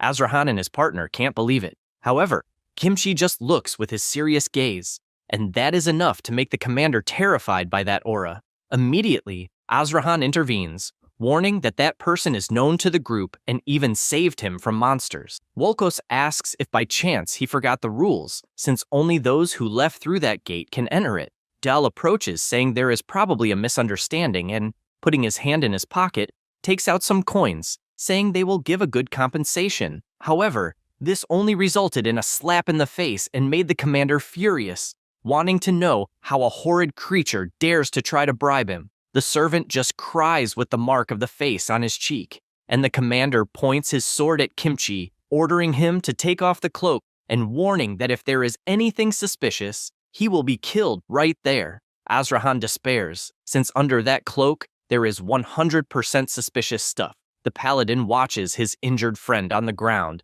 and becomes furious about it, causing Wolkos to be startled immediately by that aura. At that moment, the war horn sounds and one of the soldiers shouts to the commander informing that the demons are approaching the fortress and emphasizes that there are thousands of them. Wolkos runs inside the walls since the great moment has arrived, and the paladin just looks to the side towards that demonic army, and instinctively, a desire to kill arises in his body as if he were being controlled. At the same time, the MC is running at full speed, begging the Lord of the Fourth Stellar Area not to make the mistake of attacking the fortress, since he knows that if they attack, all the demons will die. The demon lizards run with their battering rams and hit the gate squarely. Immediately, the human archers shoot their arrows to defend the fortress, but the demons are resistant and tank the arrows in their chests while swinging their weapons and throwing stones to counterattack, knocking down several archers at once. The huge army continues forward toward the fortress, trying to break down the gate at all costs. Inside, everyone is hiding, including Kimchi, who just reflects that he ran to fight out of instinct and thinks it might be because of his 19th reincarnation, since in his memories he only killed following the hand of duty, and if Azrahan hadn't pulled him, he probably wouldn't have started fighting without thinking. He also notices that everyone around him is afraid, so he believes that the right thing would be to fight. Suddenly, the gate begins to give way, and everyone shouts that the situation is worsening. After so many attacks, the gate finally falls, and the demon lizards manage to invade the fortress. The leader shouts to kill everyone and turn them into fertilizer. At the same time, the commander of the human army shouts to destroy the back bridge, and, even if they die, they must not allow any demon to return to the continent. They start marching to obey the order, and completely blow up the bridge to deny access to the demons. Dial panics, having heard the bridge explode, which means they will die there, and confesses to being sad, since he hasn't even married yet. Azrahan falls silent for a moment, and asks his friend not to be frustrated, since even if he survived, he wouldn't marry anyway. Dial gets irritated by this comment, because it doesn't console him at all, and guarantees that in the next life, he will be noble to make him work until he drops dead. The entire place where they are begins to shake, leaving everyone desperate until a demon lizard manages to destroy the wall, making the people panic even more. The monster opens his hand and grabs a little girl who begins to cry desperately, screaming for her mother who can do nothing but scream back. The emissary tries to run to help, and the moment Kimchi sees this, he obliterates the demon with a single attack, leaving Dial scared and confused about what happened. However, Azrahan wastes no time and jumps, grabbing the little girl before she falls to the ground. At the same time, the paladin jumps into the middle of the city and heads toward the leader of the demonic army, landing right in front of him. Tarthu is startled but realizes that someone dressed as a maid appeared before him. He falls silent for a moment and inwardly confesses to being confused, since all of this is very strange. Kimchi says he doesn't want to fight, and therefore asks them to leave the fortress. Tarthu asks if this is some joke, someone in a ridiculous outfit wanting to give orders, and questions what will happen if they don't leave. The paladin takes a deep breath and makes it clear that everyone will die if they don't do this. Immediately, the demon lizard jumps to attack, and before Kimchi receives the blow, he closes his eyes and concludes that apparently the only choice he has is to fight. Then, he widens his terrifying eyes and says he will accept his destiny as the executioner the world needs. However, at that very moment, the MC appears kicking the demon lizard, which leaves Kimchi confused as he watches the demon flying away from the blow. Kratos takes a deep breath, already tired from running so much, and when looking ahead, he comes face to face with his old game avatar and, because of that, panics, knowing how powerful it is. Tarthu sees that it is the Demon King and tries to say something but gets kicked in the face and starts being stomped on because the MC wants to know why the hell he invaded the human kingdom. He tries to explain himself, but Kratos doesn't want to hear excuses and just tells him to die already. Then he looks back a bit to check if Kimchi is watching properly and, upon confirming, resumes stomping the mutant lizard, warning that they could have been living a peaceful life planting potatoes quietly and invisibly. His fury grows more and more, and all he can say is that they didn't need to fight since everyone was surviving on their own, and all he can think is that he begs the paladin not to kill either him or his army. However, Kimchi comments that he knows him. The MC freezes and turns around. Then the paladin asks if the one in front of him isn't the Demon King, Kratos. He starts sweating cold and concludes that now he's screwed. The warriors who were fighting look back because they heard the Demon King's name and realize the two are talking, although they can't hear well from afar. The MC, already trembling with fear, says he doesn't know any Kratos and questions if that's the name of some computer. Kimchi, who has no idea what a computer is, says he knows very well that the demon in front of him is the Lord. The MC panics because things are getting complicated and knows that if he stays there, the paladin will attack with everything, so there's only one thing to do. He advances first and puts both hands on the ground and thrusts his horns into the earth. Both the demon army and the human army are surprised to see the demon king upside down. Kimchi watches the scene and starts sweating cold because he doesn't understand what's going on. The demons, also confused, wonder if that's a distraction tactic or a new intimidating technique from the demon king, then asks what he's doing, and he replies that it's a kneeling salute.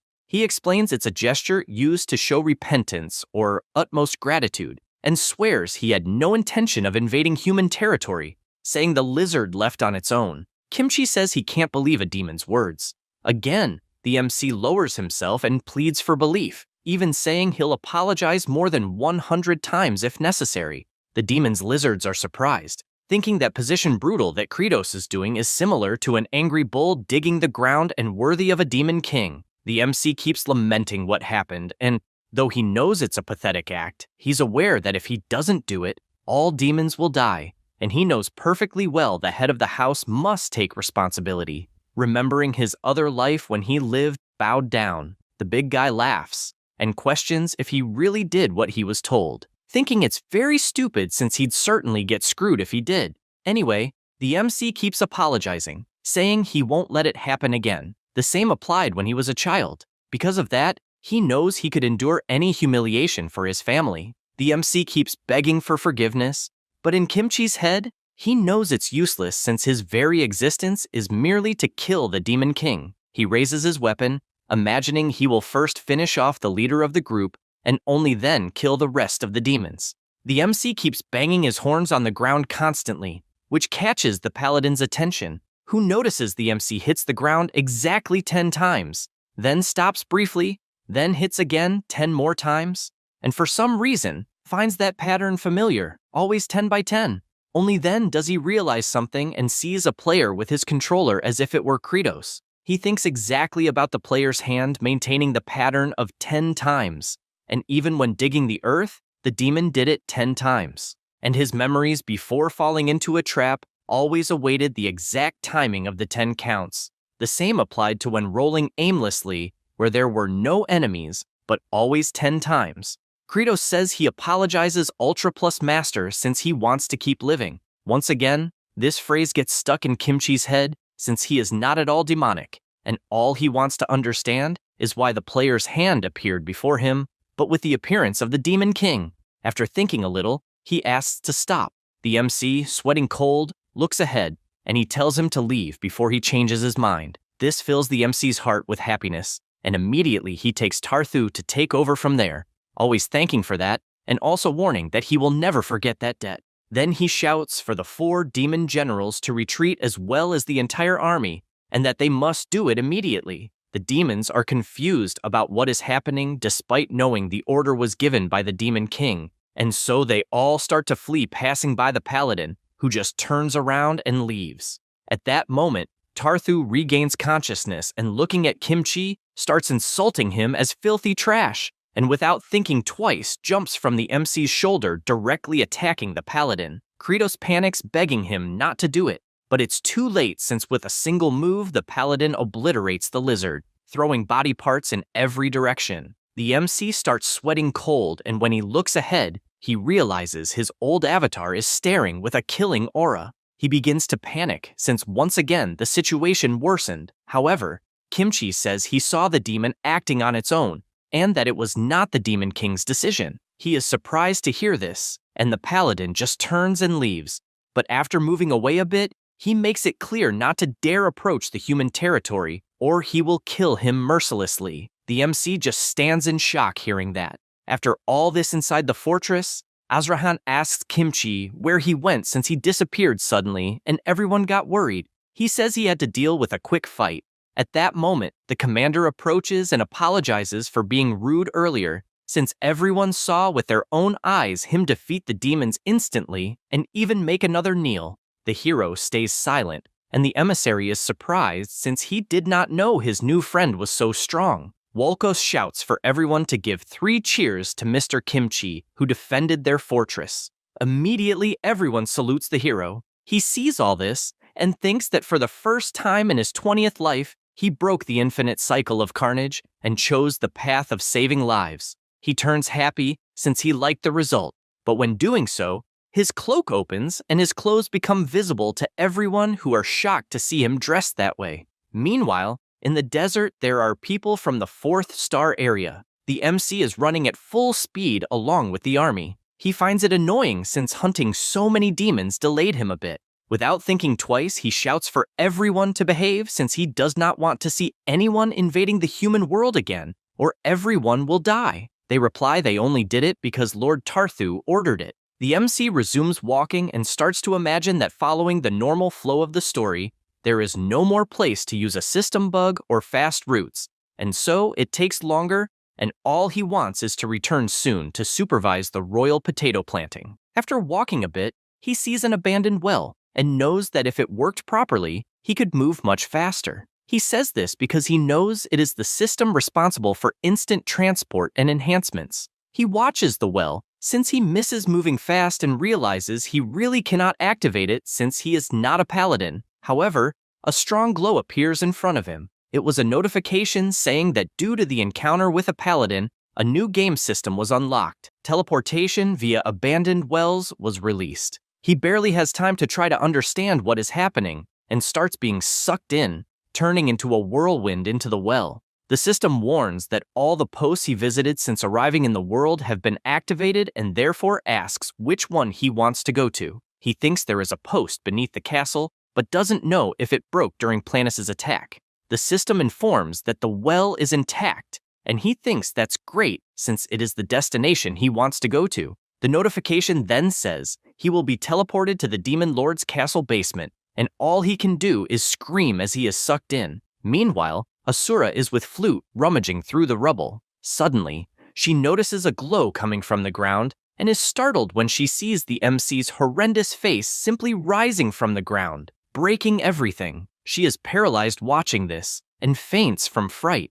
Asura looks to the side to see what it is and sees the Demon King feeling sick in front of the little girl. The MC cannot hold it because of the trip and starts vomiting. The general panics and runs at full speed, jumping on Flute since the vomit would be all over her. Kratos thinks the nausea destroyed everything inside him and, as far as he remembered from the game, he could teleport without drama. Meanwhile, Flute runs desperately upon seeing Asura covered in vomit. All the MC can think is that if the price for teleportation is just vomiting, then it's fine, and he decides to start mass-producing the Royal Big Potato. After returning to the warehouse, he joins the secretary and says he is impressed with how much they collected. Sephiros explains that besides all that, Hartok has also finished cleaning with the mist. The MC is thoughtful for a moment and, looking at the big potatoes, decides to pick one since he's feeling something strange. He starts examining and gets irritated, saying all that stuff is garbage. He climbs the pile of potatoes and starts checking them one by one. The secretary tries to understand what's happening and asks if there is something wrong with the potatoes. He explains that all those potatoes are smooth. Four Eyes understands what he means and asks if they don't have seeds, they won't sprout. The MC responds that that is exactly it, and frustrated, says those potatoes are basically sterile. He returns to his temporary castle and explains everything happening to the generals. Hartok says that from what he understood, the potato's structure was forcibly altered and they became sterile mutations incapable of germinating. Bahal, already annoyed, asks if that means they can't eat them. Sergei answers that it's not that, but they can't plant them, so when they run out, there won't be any more. The MC says that anyway, they couldn't depend entirely on potatoes, since they are vulnerable to disease, and if infected, they'd lose everything, so eventually, they'd have to plant something else. Asura, curious, asks what he has in mind since nothing grows in the Demon Kingdom except potatoes. He answers that indeed, nothing grows, but says he knows a place where there are plenty of seeds. Then, with his calm voice, he says a place full of seeds is the human land. This draws the attention of all the great generals, especially Bahal, who gets excited since this means invasion, looting, and war. However, Sergei tells him to shut up and says the person who hates war the most is the Demon King himself. The MC just stays silent for a moment and then orders Zephyros to start producing giant chunos, as well as helping Hartok command the agricultural troop. Then, with his horrendous face, he says that he himself, Bahal, and Asura will sell the Chunos in human land and use the money to buy seeds. All he can think is that they must not find kimchi there to avoid problems, and that he also has a plan about that. Everyone stays silent listening to this, and the secretary says he doesn't think it's a good idea to sell in the human world. The MC asks why not, and he replies that it's obvious demons look like they came from hell since they have monster faces, and that would be terrible in the human world. He points to Asura, saying his skin color seems impossible for a human, besides his killer expression, and there's no way that will go unnoticed. Then he reinforces that if humans look at them, they will immediately know they are demons and will attack. Sergei grabs him by the arm, as she did not like what was said. He warns that he did not lie and was only rational in his thinking. Asura, furious with the insults, says he is also being rational, and that is why he did not kill him on the spot. At that moment, Bahal intervenes, saying Zephyros is right since everyone there is weird except himself, who is normal. Asura comments that this is obviously absurd, since the big guy fits the demon standard the most. Hartok tells everyone to shut up, since he himself is the only normal one there with the posture of a knight. Asura finds this funny and asks if he means he has a corpse cut in addition to being an old zombie. The fight begins with everyone insulting each other, and the MC just observes since, from what he perceives, all of the generals are very fragile inside and full of complexes about their appearance. Then he tells them all to stop, and, with his horrendous face, thinks it's a good idea to tell a joke to break the tension and says they should stop fighting because, in the end, everyone there is so ugly it hurts. Everyone falls into depression after hearing this, and Kratos believes it worked since they stayed quiet. Then he calls Zephyros and asks if he still has the item they kept from when they invaded Saruthul's castle. Zephyros asks if he means what they found in the secret shortcut and shows the items he kept. They were some strange blue creatures that even confuse the generals about what they are. The MC, with a wicked smile, says it is the metamorphosis elixir, and that whoever eats it changes shape and becomes a creature different from demons, finishing by saying they will use it to transform into people and go to the human world. They are surprised to hear this, but Sergei is upset about having to eat that bizarre thing. The MC warns that obviously they will eat it since there is no other way.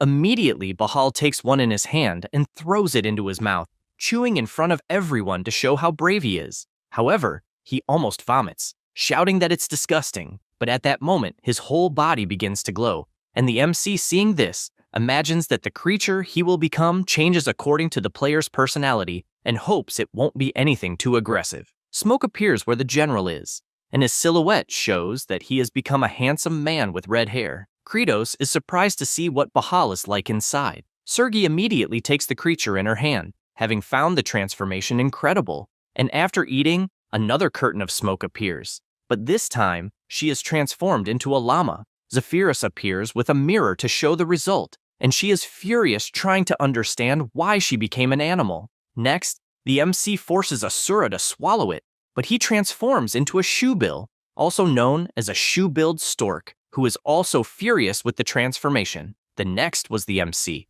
who after eating, another curtain of smoke appeared, and he simply became an ordinary human, keeping his original appearance as the Demon King. He starts looking at himself in the mirror, finding it a bit strange and not sure if it looks good. Then he looks at the two animals and shouts that it is time to depart for the seed expedition. They then set off on the journey, each with their role. Suddenly, he notices something, and his system warns that while the metamorphosis effect is active, he will not be able to receive support from the happy points. The MC does not like this restriction at all, but knows that in the game it was the same since if he took any damage or used any ability, he would revert to his original form, and so he needs to be careful. They also used the abandoned well to get close instantly to the human world, and he was happy, since to bring everyone along, it was enough to hold hands. Upon arriving at the destination, everyone vomits immediately, and Kratos, looking ahead, tries to figure out how they will cross the wall in front of them. He reflects that the greatest threat would be to come face to face with Kimchi,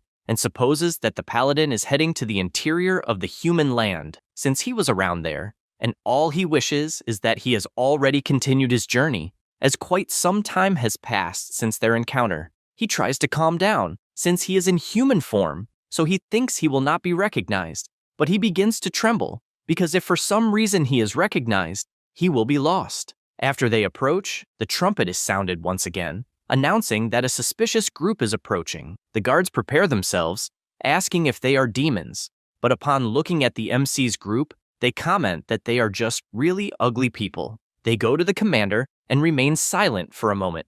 Wolko supposes that they are from the exiles' village and orders them to return, since they do not have permission to pass through the gates. Sergi and Asura, in their animal forms, get irritated because they imagine something like this would happen, as the plan seemed impossible. Kratos concludes that the humans would be more strict after the demon invasion, so that reaction would be normal. But since he is a veteran player, he has read the diary revealing the games behind the scenes at least 10 times. Then, staring fixedly at the commander, he completely changes his expression and says he is carrying an offering directly from the land of demons. Hearing this leaves Wolko's intrigued, and the MC fills with confidence, knowing that the human king is eager to learn what exists in the demon land, and even sent an emissary to explore the region. The commander asks if the offerings are the animals behind him. The MC says the commander has sharp eyes and points to Sergi and Asura, explaining that they are creatures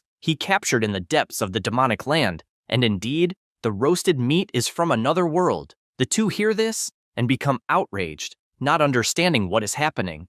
After presenting the animals, Wolkos asks if they were really captured in the land of demons, and points out that one is a pelican and the other is an alpaca, and he doesn't understand how he's supposed to offer common animals to the king. Hearing that scares the two, and the MC gets confused, since he didn't know that in a world based on medieval Europe, alpacas and pelicans would be common, and he doesn't understand what kind of crazy universe that is. The commander gets serious and warns that it's not an appropriate gift for the king and therefore orders them to return. Sergi starts getting irritated by this and yells saying Alpa. Seeing this catches Wolkos' attention, who admits he was surprised since the pronunciation of the animal was just like a human's, leading him to believe they are not normal alpacas. Kratos gets excited since this is his golden opportunity and, placing his hand on Sergi's head, says that she's definitely not a normal alpaca since she lives in the land of demons and imitates human speech. Then he asks the pelican to make a noise too, but Asura just stays silent until the MC, furious, starts pulling the feathers from his head, making the funny one scream Peli. The commander has no doubt that they really are exotic animals, and therefore authorizes their passage. They start to enter, but Wolkos warns that even though they possess rare animals, they are still descendants of the exiled, and therefore cannot walk freely through the kingdom's territory, and also warns that, coincidentally, there are royal emissaries staying in that capital, and asks them to travel with those people. The MC finds that annoying. After leaving the animals tied up, they go to the emissaries, and Azrahan gives his greetings and also says that the person at his side is his servant.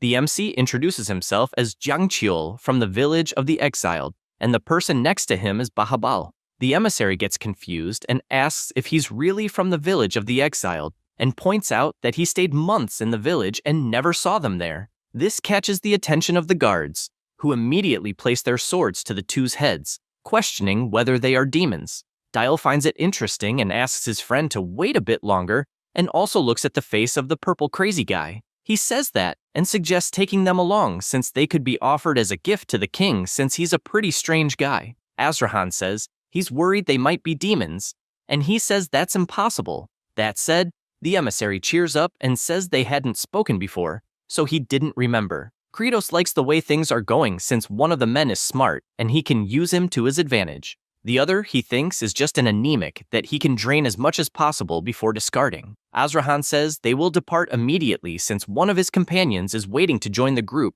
and introduces Kimchi as a paladin who offered to escort them. Immediately, the MC starts trembling like a leaf upon looking at the face of his old avatar. Then, almost crapping himself, he introduces himself as Jiangqiul, but inside he's certain that now he's going to die since he royally screwed things up. However, Kimchi just asks him to take better care of his health, since apparently the MC has liver problems to have that coloration. He feels relieved since he wasn't found out, and then the emissary asks to leave quickly since they're in a hurry. Kratos wonders if he really wasn't recognized and didn't imagine that the metamorphosis elixir would work so well. However, the paladin didn't take his eyes off him. After nightfall, they all light a campfire. The MC can't stop thinking that the situation is very dangerous, and that if they encounter bandits or monsters and take even a single hit, the metamorphosis will end, and Kimchi will kill him on the spot. He looks to the side and gets worried since the capital is too far away and the risk is too high, as they just want to sell the chunos and buy seeds and therefore have no reason to follow such a long journey. At that moment, look in his direction, and he almost shits himself with fear once again, but quickly changes his expression to disguise it, making Kimchi find that suspicious. The MC starts sweating cold since he didn't imagine that just locking eyes with his former avatar would be enough for his internal organs to almost clap against the floor, and because of that, he decides they will escape that night somehow. After everyone enters their cabins, the MC starts calling for Bahal, asking him to wake up quickly. Then they go outside, walking slowly so as not to wake anyone. Sergei, confused, asks what they are going to do in the middle of the night. The MC asks if she's really speaking, and she replies yes, and that she just didn't do it before because her mouth isn't used to that animal shape. He says they won't need it anymore since the situation is dangerous, and they need to get out of there, reinforcing that they just need to fulfill their goal, and that if they keep stalling until their identity is discovered, things will get complicated. At that moment, Kimchi appears, asking what identity they're talking about. He says it with his terrifying expression that makes the MC panic instantly. Meanwhile, in the abandoned land of Shavin Diantor, Hartok and the secretary are watching, since a new army was approaching. He questions why they are gathered there since no one called them. The demon says it was an order from the king, and that they even heard they could eat as much as they wanted. The general thinks that's crap, since until Kratos returns with the seeds, they won't have enough food. At that moment, he looks to the side and sees a tree demon screaming, asking Lord Hartok to accept them back since Planus' betrayal has nothing to do with them. The same goes for the lizard demons, who say they walked a lot, are about to die of hunger, and all the new demons begin begging for food. Hartok starts to worry and asks how many giant potatoes they have.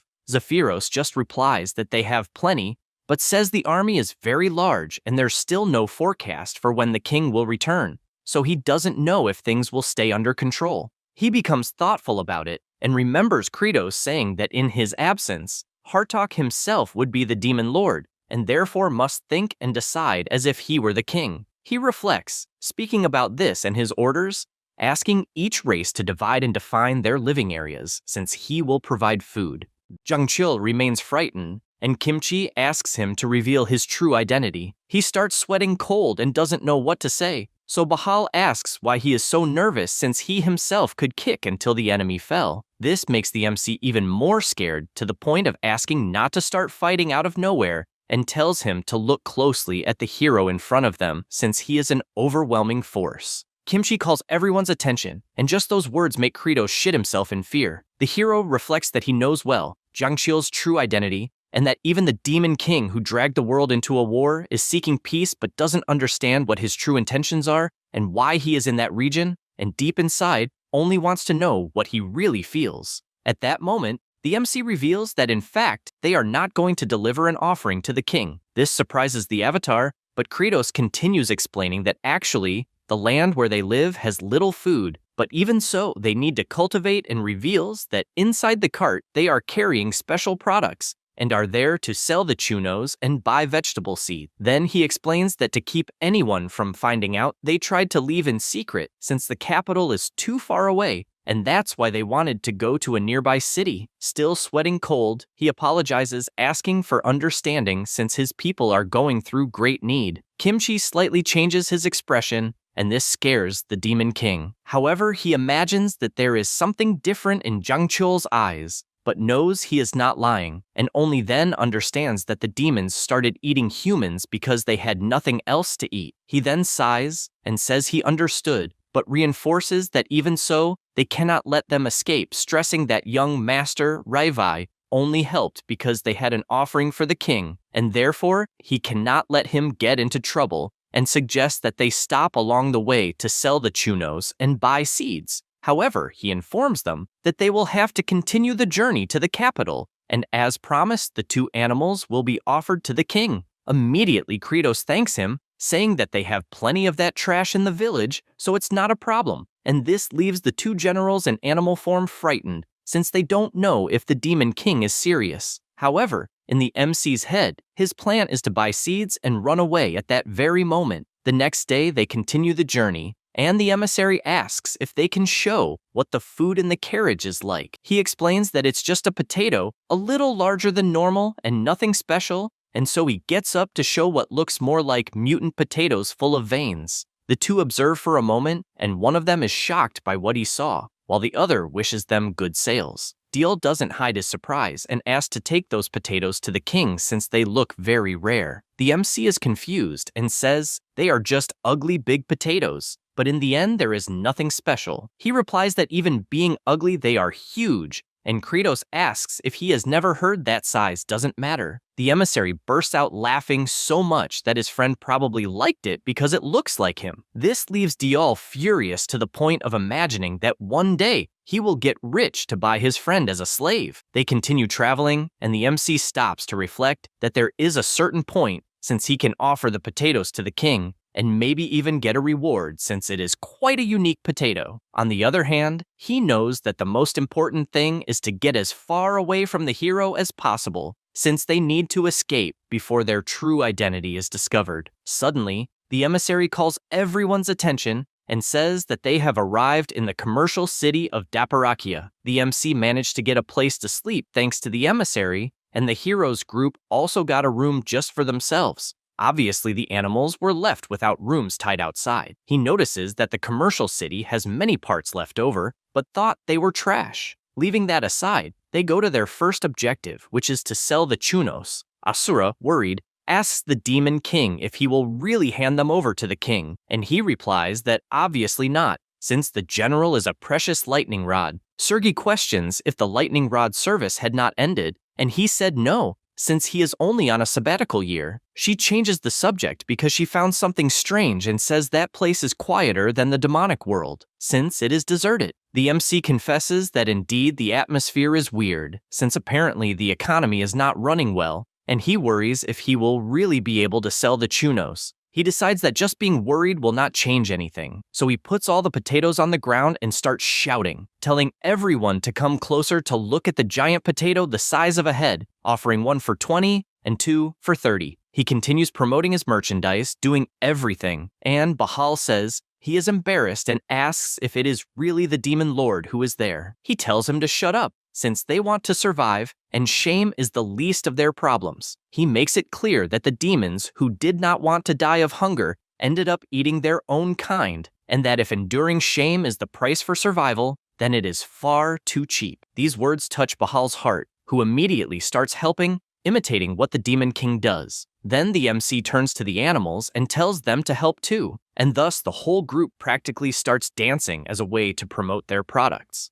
He reflects that normally when someone comes from a modern world to a fantasy world, they start selling things like ice cream or food full of spices, but unfortunately in his case, it is just an ordinary potato, except for its size, and he believes it will only sell out of curiosity and nothing more. That is why everyone gathers strength to sell at any cost, since they need to survive. He remembers the past, since it was always like this when his grandmother did the same. At that moment, a person approaches asking if it is serious that a single potato will cost 20 gold. He is happy since the first customer has arrived and answers yes. And before he could say that only 2 would cost 30, he is surprised by what he sees, since before them, there was a crowd of people, most asking for between 4 and 10 potatoes. Kratos is shocked by this, since he does not understand what is happening and wonders if perhaps the marketing effect was too exaggerated. The generals question why he is standing still like a door since the plan is working. He wakes up to reality and asks everyone to form a line. After selling the product, he gets a huge bag of money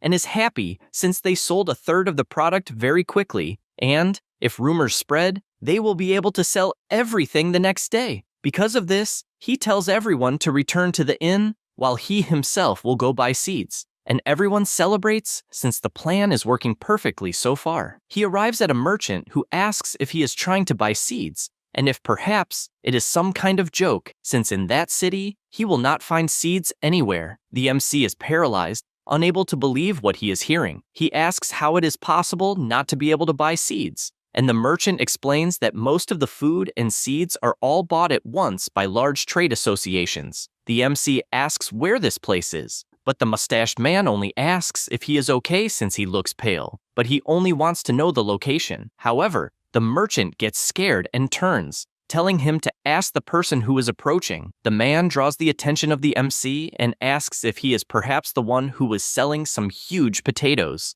Jang Chul replies yes. Ruslan introduces himself, saying he is the secretary of the Richmond market, responsible for all the operational part of the trade association. The MC says he understands and asks what he wants, imagining that this association is quite large. He goes straight to the point and says he will buy all the potatoes, paying 20% more than the price he is asking. The Demon King is surprised to hear this, but first asks how much a handful of cabbage seeds costs. The man gives a sinister smile and replies that in the association, it is costing around 100 gold coins. The MC does not like this at all, since it is clearly an exploitation because from what he noticed, taking into account the cost of living in that world, it should cost at most 50 gold coins, but they are charging double. Then, looking at the secretary, he immediately deduces that the so-called Richmond Association is a bunch of hoarders who control the distribution routes and stock up to charge abusive prices. He knows this since he saw that the inns are old and worthless. The commercial district is dying and people were desperate to buy his chunos. He thinks about all this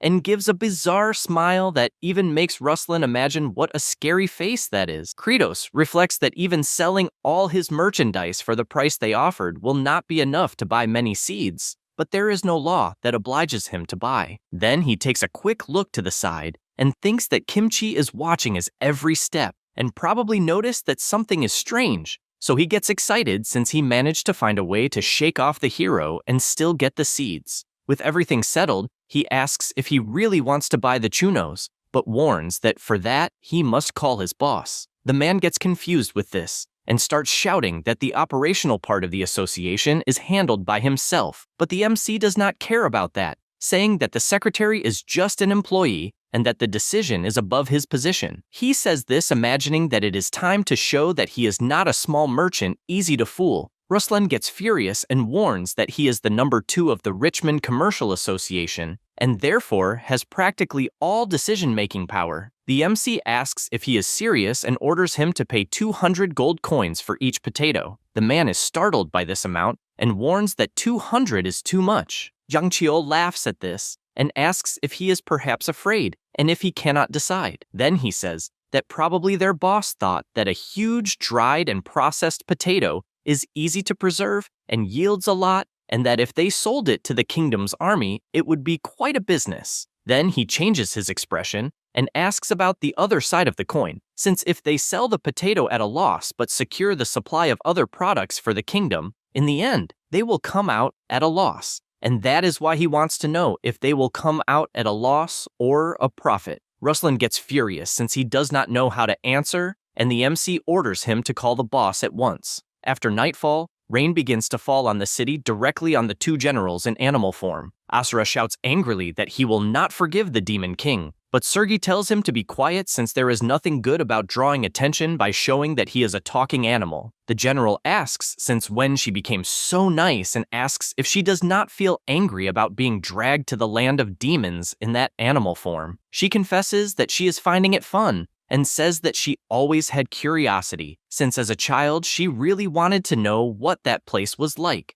A place where there is plenty of food and no one devours anyone. Then she explains that her parents were devoured by stronger demons, and she was not even sad about it, since it was something very normal. And she asks if it was similar with his siblings since, as far as she knows, they were also devoured. He just lowers his head listening to this, and she goes on to say that the city where they are is poorer than she imagined, but at least people do not devour each other. She even saw a man who was clearly hungry and still gave the first chuno to his son. That is why she is sure that if she had been born in that city, their family would have been much happier. Asura, even with his head down, realizes that this subject touched her heart deeply and therefore asks since when she talks like that. Sergei, with a trembling voice and crying, tells him to shut up, but he covers her body with his wings to protect her from the rain, and says that one day the time when demons will be able to be happy will come. Suddenly, the Demon King appears pointing at the two,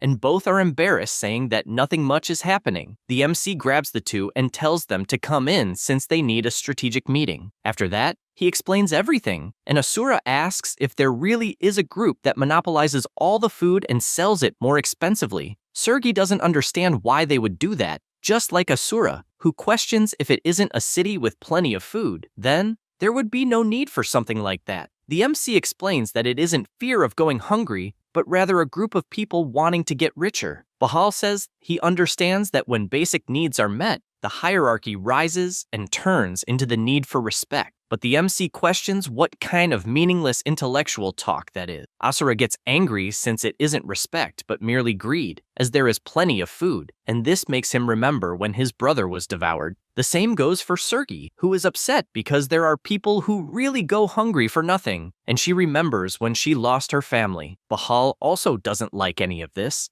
and the Demon King explains that humans are like that, and that's why they need to act calmly to achieve their goals. Then, excited, he states that they will invade the Merchants Association warehouse. Meanwhile, in the Demon Kingdom, a whirlwind begins to form, and the demons just watch, questioning what Hartok is doing. They comment that the general only asked for a giant stone pot to be made and just stood there creating a whirlwind. The general even had a bizarre face from the effort he was making until he finally stops and falls to his knees since he is running out of strength. At that moment, he looks to the side and shouts, wanting to know why everyone is standing still since it isn't break time, and because of that, the lower demons run away. Zephyrus approaches and asks him not to overexert himself, also wanting to know where he will use so much water that he accumulated in several pots. He replies that there are many demons gathered and it won't be possible to feed them all only with the chunos they have, and confidently says he will boil the chunos in water, as that way he can feed many more people with the same ingredients. Therefore, he guarantees that no demon will go hungry in those abandoned lands. The secretary is surprised hearing this, and reflects that the general is doing something good, but doesn't understand why he has such a bizarre face, as if he is about to kill someone. He concludes that since the day the Demon King declared they would begin cultivating, everything started to change, such as the cruel and calculating Hartok, who is pushing himself to the point of exaggeration to prepare food for the other demons. And he can't imagine what could have happened for the general to change so much. Hartok stays silent for a moment and then starts laughing, imagining that in this way he will receive countless praises for what he is doing. Zephyrus calls his attention and says that to heat such a large stone pot, they will need a huge amount of firewood. He replies that he knows that, and that they won't even get enough unless they destroy the houses of the lower-class demons. And because of that, he says he will go to the third star area, the ceiling volcano, to hunt the fire predator. The secretary is surprised hearing this since things are getting serious. Meanwhile, in the city, the great merchant Richmond arrives at the place and stands in front of the MC's inn. Then he turns and tells Ruslan that this time he disappointed him, since he was afraid of a hillbilly who knows nothing, and therefore he wants to know how he intends to do something big while being such a fool. The secretary is speechless, and the man heads to the inn saying he will show how to take things from ignorant people. He knocks on the door, and Kratos asks who it is. Richmond introduces himself as a small merchant from the city. Then he begins to enter and imagines that ignorant people always let their guard down with disguised courtesy. However, the MC, together with his generals, is overflowing with an incredible aura, and this intimidates the old man, since out of nowhere, he was suddenly dying of fear. Jiang Qiu orders him to sit, and he immediately obeys, still trying to understand what is wrong with everyone's faces, as they look more like demons. He also does not know what the animals are doing inside the house, and does not even know if they are the same animals, since their expressions are horrendous. And he points out that at least Bahal is a handsome guy, but he does not understand why he is drooling. The MC, with his bizarre face, asks if by any chance he heard the proposal, and he, completely intimidated, answers that yes, since from what he heard, they requested 200 coins per potato. However, Kratos says no, since in fact, he said that the value is 300. Richmond is frightened hearing this and replies no, since 300 is too much. But the MC says that in their group there is a young man named Azrahan. The old man begins to sweat cold since he knows the power of the Azrahan family. Young Chil takes the opportunity to warn that they are nobles who receive direct orders from the royal family and therefore asks if it would not be good to make a good impression. With everything resolved, the leader of the association leaves the inn and announces that he closed the contract for 300 gold coins per potato,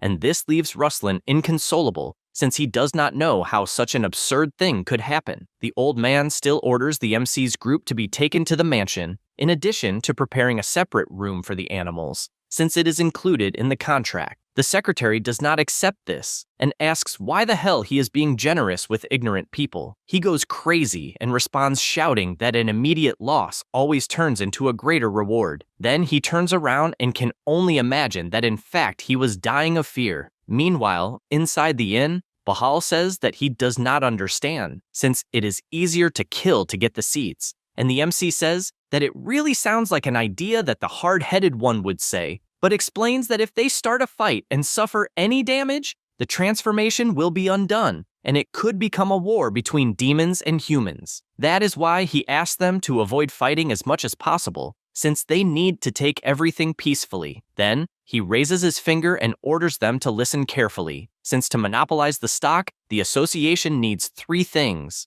a protector in the background to bypass the law, a lot of money, and a warehouse to store an enormous amount of food, and that is why they are going to the mansion to find out where this warehouse is. Something leaves Sergi intrigued, and she asks how the Demon King knows human customs so well, since it even seems that he lived in their world for a while. The MC thinks about it, and completely changing his expression, answers that he is the Demon Lord and therefore knows everything. Basically, he activated his cheat mode, and this leaves all the generals intimidated, since they expected nothing less from the Demon King. Outside, Kimchi is listening to everything and imagines that he understood well what Jiang Qiu's objective is, or rather, the Demon Lord, Kratos. After arriving at the mansion, the emissary asks how he managed to get such a good room for them. He replies that he only said he was going to sell the potatoes, and the merchants were grateful and therefore generous. Asrahan confesses that he did not imagine they would have so much value, since they are only big potatoes, but his servant shouts indignantly that they are not only big, but giant,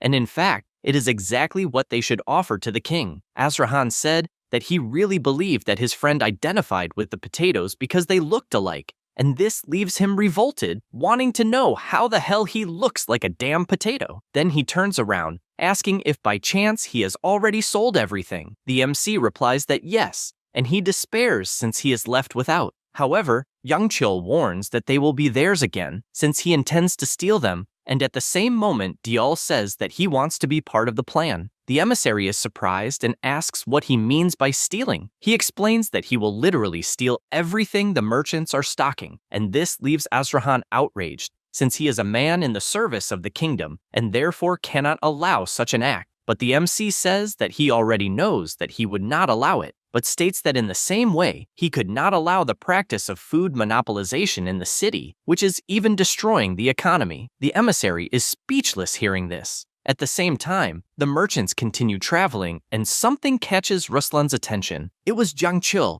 asking if by any chance they were already taking the chunos to the warehouse. He answers yes, and the MC asks to take a little look since he wants to see if the potatoes will be well stored. The secretary replies that he cannot since the warehouse is confidential. Jiang Chil starts throwing a tantrum, asking him to stop being annoying and why he is being grumpy. Then, he falls to the ground asking to show the warehouse already. Ruslan points out that he is being spoiled since he cannot reveal a secret just because he is insisting. Then, he orders the carriage to start moving again, and Jiang Chil runs like a spider, standing in front of the horse and warning that he will not move even if they run over him, and that he will only do so if they take him to the warehouse. The knight tries to remove the MC who refuses at all costs, throwing more and more tantrums, which makes the secretary increasingly irritated. Meanwhile, the generals watch from the top of the window, and Bahal asks what the Demon King is doing. Sergi comments that he has already given up on having Kratos as Demon Lord, since what they are seeing is a shame. Asrahan also goes to the window to watch, and deep down feels ashamed to be part of the group of a strange man. But his servant says that in fact, Jiang Qiul is acting like a real man. The emissary is confused by this, and he comments that the act of abandoning human dignity for a goal is something grand and even wants to learn it until his next life. Asura looks out the window again and thinks Jiang Qiul looks very confident. This makes him remember when the MC said that they could investigate the crimes of the Association of Markers to punish them, and asks how long it would take to gather evidence, get his protector, and file a lawsuit in the kingdom's court. Then, with tears in his eyes, he says that the citizens will continue to go hungry until all this time passes, and that he does not have the courage to endure it. Asura is filled with emotion, and the MC comments that he is sure they both share the same opinion, and therefore believes that they must join forces to return what the human monsters stole, and that originally belongs to the citizens. The emissary thinks about all this, and imagines that he perfectly understood that determination, and therefore wants to help with all his strength, since Jiang Qiul only said he would discover the warehouse's location, while he himself would have to prepare what was requested. The MC keeps making his bizarre face, rolling his body from side to side. The knight keeps trying to pull him, until two of them manage to throw Credos far away. He falls outraged while the markers continue their journey. The MC then takes a deep breath and gets up happy, since the bloodshot eye was completed. He sees in the system that Ruslan will remain irritated for the next 7 hours, and is currently moving north from that position, heading to a secret underground warehouse located beneath the surrounding mines. He gets emotional since he is closer to his goal. At the same time, Kimchi watches from the top of the mansion and reflects that the Demon King could take everything he wanted by force without any difficulty, and no longer knows if what he is seeing is really justice or just looting, and if Kratos is a demon or a hero, since the more he watches, the less he understands. Meanwhile, Hartok arrives at the third stellar zone, and Zephyros, who is also watching, says that the fire predator is quite strong, and therefore believes they should be with the army. He replies that it would not work, since, as the fire predator is strong, calling a bunch of weaklings would only increase the number of wounded. Then he places his hand on the iron bar and opens a passage, since it is the work of the 4 celestial kings. The secretary is moved by such words, and Hartok turns, asking if by any chance he wrote down what he just said, and he immediately answers yes. Then, he walks away, imagining if the demon lord will praise what he is doing, since he is a genius with an incredible personality. Then he reflects that the fire predator is extremely aggressive despite having low intelligence, and at first would sentence him to death for devouring his own species, but in the end, decided to seal him, and he reaches the intense lava and orders Ifrit, the fire predator, to appear since he has a job for him. The lava that was calm begins to bubble until something emerges, appearing as a monster that stands before the general. Hartok observes for a moment, and frightened, confesses that he did not imagine the creature would be that big. Meanwhile, the secretary waits outside while petting the baby dragon's belly. Suddenly Hartok appears, telling him to run, shouting, since Ifrit was rampaging after him. The monster prepares its attack and fires its flames at the two. While running, the secretary asks what happened since he had entered the volcano full of confidence. He tells him to shut up since the monster ate fire for too long and became too strong. Zephyros resumes his notes, saying that Hartok said he would face danger head-on and ended up fleeing with his tail between his legs. And this makes the general curious, calling the secretary crazy since it is not to describe the situation in such detail, and makes it clear that at the moment they will retreat since they need to think of another way to light the fire. As soon as he says this, he remembers the precarious situation of his lands and therefore breaks immediately since he has no time to lose. He activates his ability and goes against Ifrit while shouting that he is Hartok, one of the 4 celestial generals, and therefore will fulfill the mission even if it costs his life. At the same time, the baby dragon releases its power that hits the dragon's face and begins to form an ice crust until completely trapping the monster. Hartok is left speechless and returns to the ground. Because of this, the secretary begins to write down that the mighty Hartok, one of the 4 celestial generals, was extremely embarrassed, and he is ordering not to write such absurdities since it seems crazy to do that. After all this, at night in Richmond's mansion, the MC reports to everyone that he will investigate the warehouse, and therefore the 3 should wait for his signal, and assures them that he is doing this for the citizens' food. Before leaving, The emissary asks why he is keeping everything secret from Kimchi. He replies that this person draws too much attention for several reasons, and that their group already has enough people for the mission.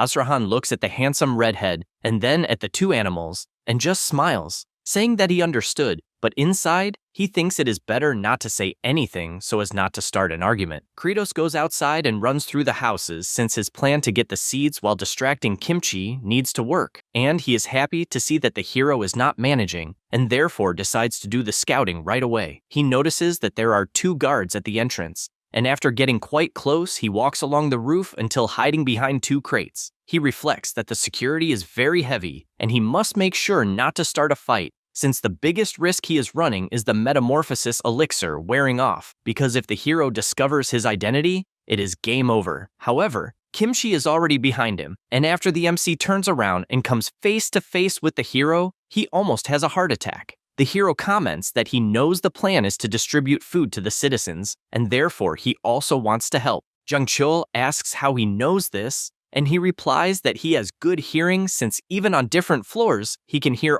all the conversations the MC had. Hearing this leaves him completely shocked, and he imagines that if that is the case, the hero also heard his conversations with the generals, and he does not remember if by chance one of them called him Demon Lord or something like that. Kimchi asks what the problem is since they need to hurry, and the MC says it is fine. Inside, he knows that if the avatar had really heard everything, his body would be in pieces now, so he believes he did not hear. They begin to crawl since they need to memorize the path, but Kimchi says he is confused since he does not understand why they need to hide like this, asking if it is not easier to just kill everyone since that is how he learned. The MC sweats cold upon hearing this, remembering when he was a frenetic player and used his account to kill everyone in his path without mercy or pity. Then he replies that life is precious, and therefore the best way is to finish the job as peacefully as possible without any fight. Kimchi just stares at him and says he understood. Then they continue walking, and the MC finds it strange why there are no guards in the deeper parts of the underground until something catches his attention, since in front of them, there are golems patrolling the area. He knows what kind of golems they are, since he saw in the game records that they were a human weapon developed by some magic tower. However, in the game, they were destroyed and didn't even appear, and for that reason, he doesn't know their power level. He barely thinks about it, and comes face to face with Kimchi obliterating the golems until none are left. Damn. He gets outraged at this, and asks why the hell he went breaking everything since he made it clear that he wanted to do the mission peacefully. He replies that it's not a problem since they aren't living beings, and after thinking about the word in his head, he says that in this way the cleanup will be faster, emphasizing the word cleanup. The MC is surprised to hear this since it is exactly what he always thought during his gaming session, and that makes him excited because he really wanted to do something like this. The golems keep searching, and the MC comments that there are 3 of them, and they need to be careful not to trigger the alarm. Kimchi says he will need to analyze the routine of those bastards 10 times, and when he finds an opening, he will eliminate the farthest one between the 2, asking if that's the right thing to do. Kratos replies that yes, and becomes thoughtful, wondering if perhaps his old avatar has some kind of muscle memory from when he used to play with it, and comments that apparently they will need to attack simultaneously since he didn't see any openings. Because of that, the hero points to the 2 nearest golems, suggesting defeating them separately. However, the MC, worried, says he can't guarantee anything since he doesn't know if he could defeat those monsters. He says that thinking he has no idea what the golem's combat strength is, nor his own. Kimchi then puts his hand inside his clothes and hands him his weapon, asking him to use it since just holding it already makes a person stronger. The MC starts sweating coldly because he knows that this is one of the most powerful secret weapons in the game, Bragia's Pretty Heart Hammer, an unknown weapon with a dangerous aura that takes on a cute form to deceive others. The MC remembers that when he found the weapon, he thought it was a comic item, but the more he used it, the more he realized that the item bordered on cheating. Then, with the hammer in hand, he already notices that even with his current stats, all of them have increased by 30%. At the same time,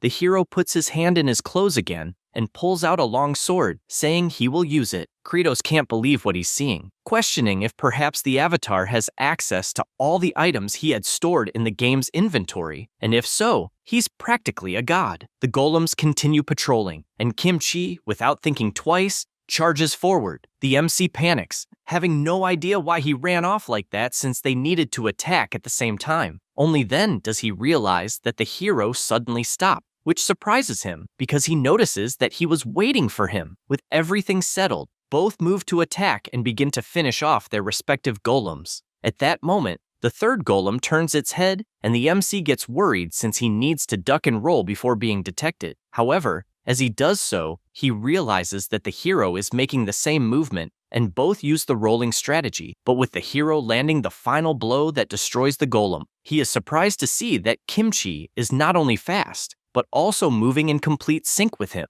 At that moment, some guards appear since they no longer see the golems, and the MC, along with Kimchi, once again move in sync, take out the guards, and perfectly throw them into the dumpster. The MC still doesn't understand what's happening, since, for some reason, he and Kimchi are moving as if they were one body, and he doesn't understand why. Even being alongside such a powerful monster, he feels happier than ever. The hero also watches and gives a slight smile, imagining that the MC taught him to kill, and at the same time told him not to do it. Even while trying to destroy humanity, surprisingly, at that moment, he just wants peace, but feels that just being by his side already makes him happy, and wonders if perhaps asking what his true identity is would make him reveal it. However, amid these thoughts, he strangles one of the guards too hard, and Kratos shouts for him to be careful since, if he squeezes too much, the guy will end up dying. He reinforces that there aren't that many bad people in the world who deserve to die, and that, most likely, those guards are only in that mine to earn their daily bread. He knows they're probably already wounded in heart, and for that reason, he doesn't want to hurt them more. Kimchi just watches this, and they start walking again. He comments that they've advanced quite a bit, but aren't seeing any other guards or golems. At that moment, he asks for silence and says that a huge golem is guarding an even bigger door. The MC laughs, since it clearly looks like the entrance to a warehouse. But before he could say anything else, the hero asks to wait a moment because something caught their attention. It was Richmond walking calmly through the mine and heading toward the golem, who asks him to identify himself since the entrance is restricted, warning that if he doesn't leave in 3 seconds, he will attack. He then shows his ring, and the golem begins to scan until it confirms that the ring contains Richmond's blood and therefore politely asks him to proceed, opening the giant door so they can enter. Kratos starts imagining things, as he doesn't believe it was just by looking at the guy's blood that it could identify him. So with a smile, he finds it sensational since their plan just got even easier. With the door still open, they observe the massive amount of food inside, and the MC admits he's surprised since he never imagined there would be so much food, like bread and vegetables, and even seeds stored there with impeccable preservation. Because of that, he says they will change the plan a little and points out that, luckily, it will be easy to eliminate the golems. The hero hears this and instantly starts eliminating them. The MC takes the opportunity to move forward and grabs the merchant, who, when trying to turn around, takes a huge punch to the mouth that almost knocks his teeth out. Kimchi turns to see what happened and notices Kratos punching so hard that it made the guy's nose bleed. This makes him remember when the MC commented that people's hearts are already hurt enough, and that's why he doesn't want to hurt anyone else. And he wonders if maybe that was a lie, and if he's a lunatic. After that, still inside the mine, Richmond finally wakes up and asks where the hell he is. The MC approaches and warns that he's in the torture room that the merchant himself built, and therefore questions why a storage facility would need a torture room. Richmond gets intimidated and replies that actually it's a gym, but Kratos doesn't fall for that nonsense, and, holding his head, starts staring at him to use his ability, but it hurts his eyes so much that they start tearing up, making him look like a dog with pink eye. The important thing is that his ability activates, and it's revealed that Richmond planned to capture the MC to find out where the giant potatoes came from so he could steal them. He thanks him for reading that since it helped completely clear his conscience. Meanwhile, the merchant doesn't understand why the guy in front of him started laughing and thanking while crying and being as unpredictable as the devil. The MC asks him to wait a bit since he's about to put on quite a show. Richmond, with his head lowered, orders no one to underestimate his security system, and immediately, an even bigger golem appears, and the merchant shouts for the class of golem to kill them all. He prepares to attack, but but Kratos simply raises a sheet with Richmond's blood on it, and that stops the attack since the verification confirming it's Richmond is accepted. Even so, the hero cuts the golem in half since he never holds back. The merchant is terrified by what he's seeing since he messed with the wrong people, as one looks like a psychotic demon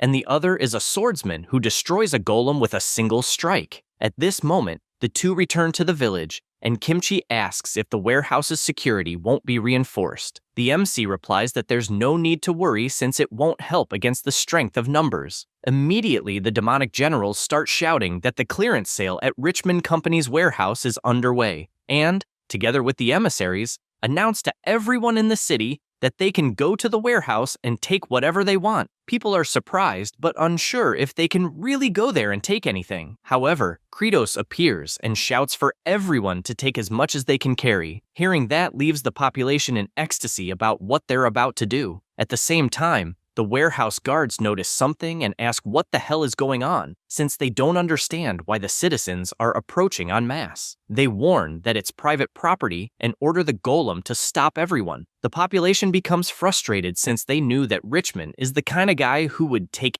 everything to the grave and wouldn't give up just because he went bankrupt. But Kratos tells them not to worry, and, showing once again the handkerchief with the merchant's blood, makes the golem give permission since the blood was successfully verified. Because of that, the population runs like crazy and rushes into the mine toward the warehouse. The MC takes the opportunity to politely ask Kimchi to go ahead and silence anyone who gets in the way. Immediately, he obeys with his absurd speed. On the other hand, the MC imagines that the hero is indeed naive since he obeys everything so properly and orders his generals that, as soon as they reach the warehouse, they must grab all the seeds first and, after that, act according to the plan without mistakes. The warehouse is full of people, and the MC is in full swing stealing the seeds. At this moment, Ruslan goes to the torture room and immediately starts releasing Richmond, also warning that the citizens are clearing out the entire warehouse. Faced with this situation, he says they will need to activate the master of the golems, which even makes the merchant startled to the point of calling him an imbecile since he wants to make money, not commit a massacre. However,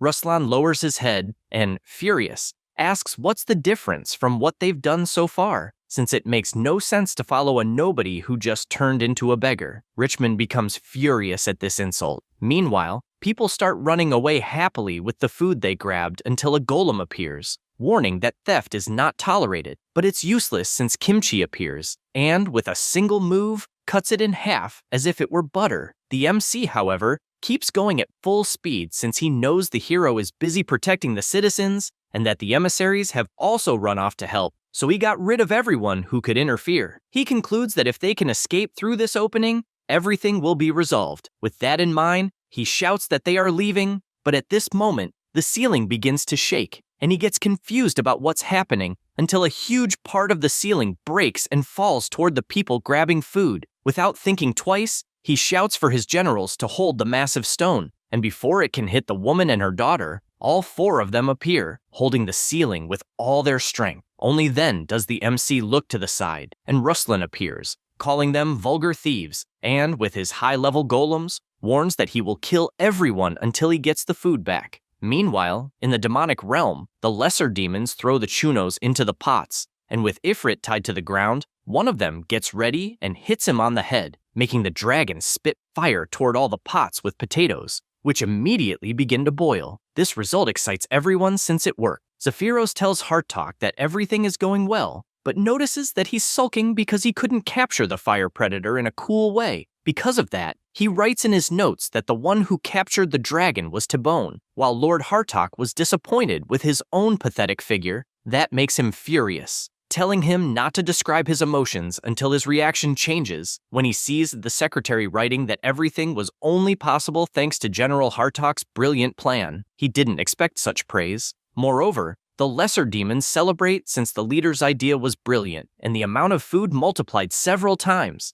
so everyone keeps praising the general for it. He holds himself back for a moment, dying of embarrassment, and says that anyone could have figured it out if they had thought a little. Meanwhile, in the warehouse, the MC keeps holding the piece of stone with all his strength but realizes it's heavier than he imagined, and knows that even with his generals, they won't hold on for long. At this moment, the system warns that if he remains firm, sustaining it with unshakable strength, he will unlock a new Demon King ability. He is surprised to see this, and the ability in question is the Thorn of Tribulation, which costs 500 happiness points. He thinks it's great since it's exactly what he needs because it's an ability that makes blood spears sprout from the ground when he stomps his foot and can thus hold up the ceiling. However, he gets frustrated since his points are not enough. Because of that, he yells for people to get out quickly or they will be crushed immediately, and everyone starts running. However, a golem appears attacking the ground,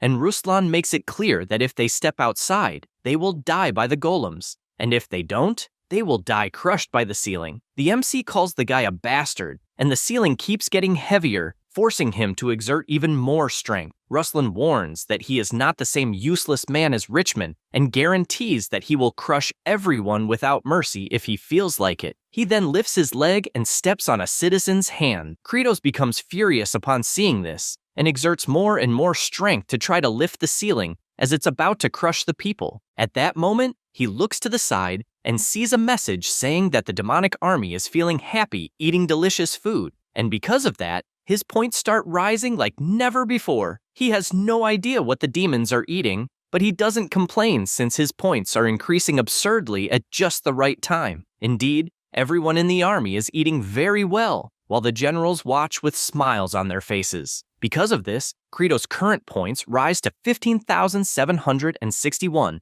and he immediately shouts, unlocking the new skill successfully. Moreover, upon consuming the happiness points, the effects of the metamorphosis elixir are dissipated. Returning to his original form, he keeps exerting even more strength, and the notification warns that he must level up the skill to increase the number of spears. He orders the 4 celestial generals to hold firmly, and they immediately apply even more strength. Then, spending 15,100 happiness points, he evolves the Thorn of Tribulation to the maximum level. Ruslan, who is terrified to see a human lift an entire ceiling, cannot believe it until he questions if what's happening is a demon. People also get scared upon seeing this, but Kratos doesn't waste time, and, with his foot raised, stomps on the ground, causing dozens of spikes to shoot toward the ceiling. At that moment, Kimchi feels a strange sensation and looks toward the warehouse. While the spikes hold up the massive rock, people imagine that, without a doubt, a demon stands before them, but this demon saved them. He walks away, and the merchant takes the opportunity to shout that there's a demon who eats humans,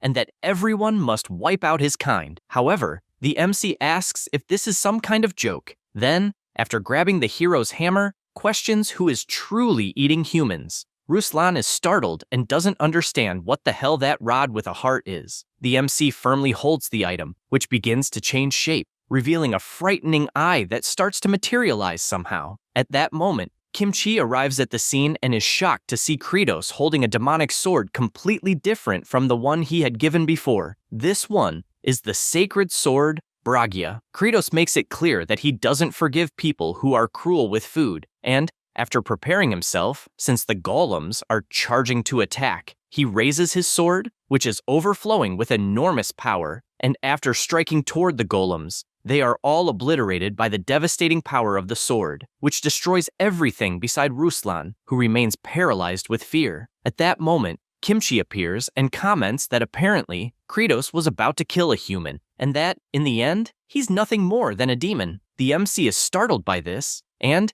even while holding the sword tightly, lets it go, making it fall to the ground and return to its original form. He imagines that he will die anyway, and therefore begs for the lives of the subordinates behind him to be spared. The generals can't believe why Lord Kratos is saying this. Meanwhile, Kimchi just looks down and prepares his sword, saying it's a pity since he wanted to know a little more about him. Kratos keeps his eyes closed, and at that moment, Sergei yells for them to undo the transformation and therefore kicks Asura in the face, who retaliates with a slap, and both attack Bahal. Then the generals, with their transformations undone, stand in front of the Demon King, saying that if he wants to kill him, he will have to kill them first. The MC yells for them not to do that, but the hero charges anyway. At that moment, a villager shouts for the Pink Warrior to wait a bit and says that the people in front of him certainly look like demons, but saved everyone's lives, and assures that apparently it's not only demons who hurt humans. He says this while pointing at Ruslan,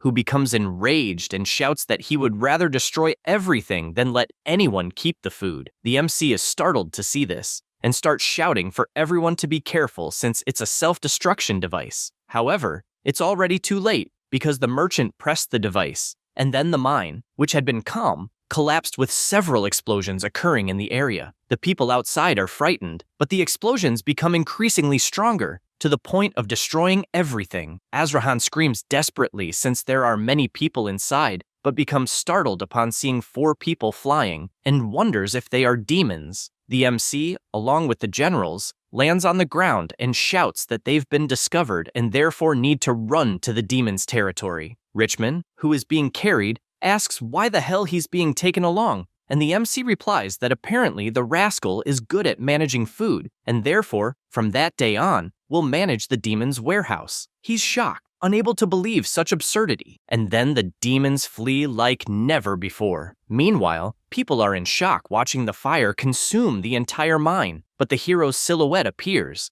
and with a single movement, he disperses all the fire, revealing that everyone is safe. Families reunite, happy to be alive, and the emissary goes to Kimchi wanting to know what happened, and if some demons came out of the mine since apparently they were the ones who caused the explosion. However, the hero replies no and, thinking about the group, concludes that they are not normal demons. Going back a bit in time, Ruslan was holding the detonator, and upon activating the item, the entire warehouse collapsed, and without hesitation, the MC shouted for his generals to protect the people. Immediately, they used everything they had to protect each citizen within that explosion, unlike Ruslan, who burst into laughter watching all the chaos, though not for long, as a rock fell on him. The hero approaches, calls for Kratos, and tells him that he himself will save the people and that the Demon King should take the seeds and leave. Then, with a smile, he wishes that he may plant in peace everything he can. Kratos is surprised by this outcome. Returning to the present, everyone keeps running, and the MC, looking back, concludes that Kimchi knew everything from the beginning and was just observing. But he knows the important part is another, and shouts that they got the seeds, and that when they return, they will plant them immediately. So he yells for them to speed up. With that, they run at full speed. After that, amid all the destruction caused, the emissary asks what sense there was in installing a self-destruction device if there were so many things to hide, and also asks about the MC since he doesn't understand why he suddenly left, being someone who gave food back to the citizens. So, if he went to the capital, he would even receive a reward. Kimchi says he believes the MC must have been scared since, after all, he messed with someone else's property. Azrahan comments that he didn't seem like the type to be scared, but after thinking a little, asks if perhaps the demons had any relation to the MC. However, in the middle of the sentence, the hero interrupts him, saying there were no demons, and even the villagers said they didn't see any demons. Besides, if Jiangqiu really were a demon, what reason would he have had to protect the villagers? The hemisphere remains silent until the hero changes the subject and asks why Batata is digging the stones.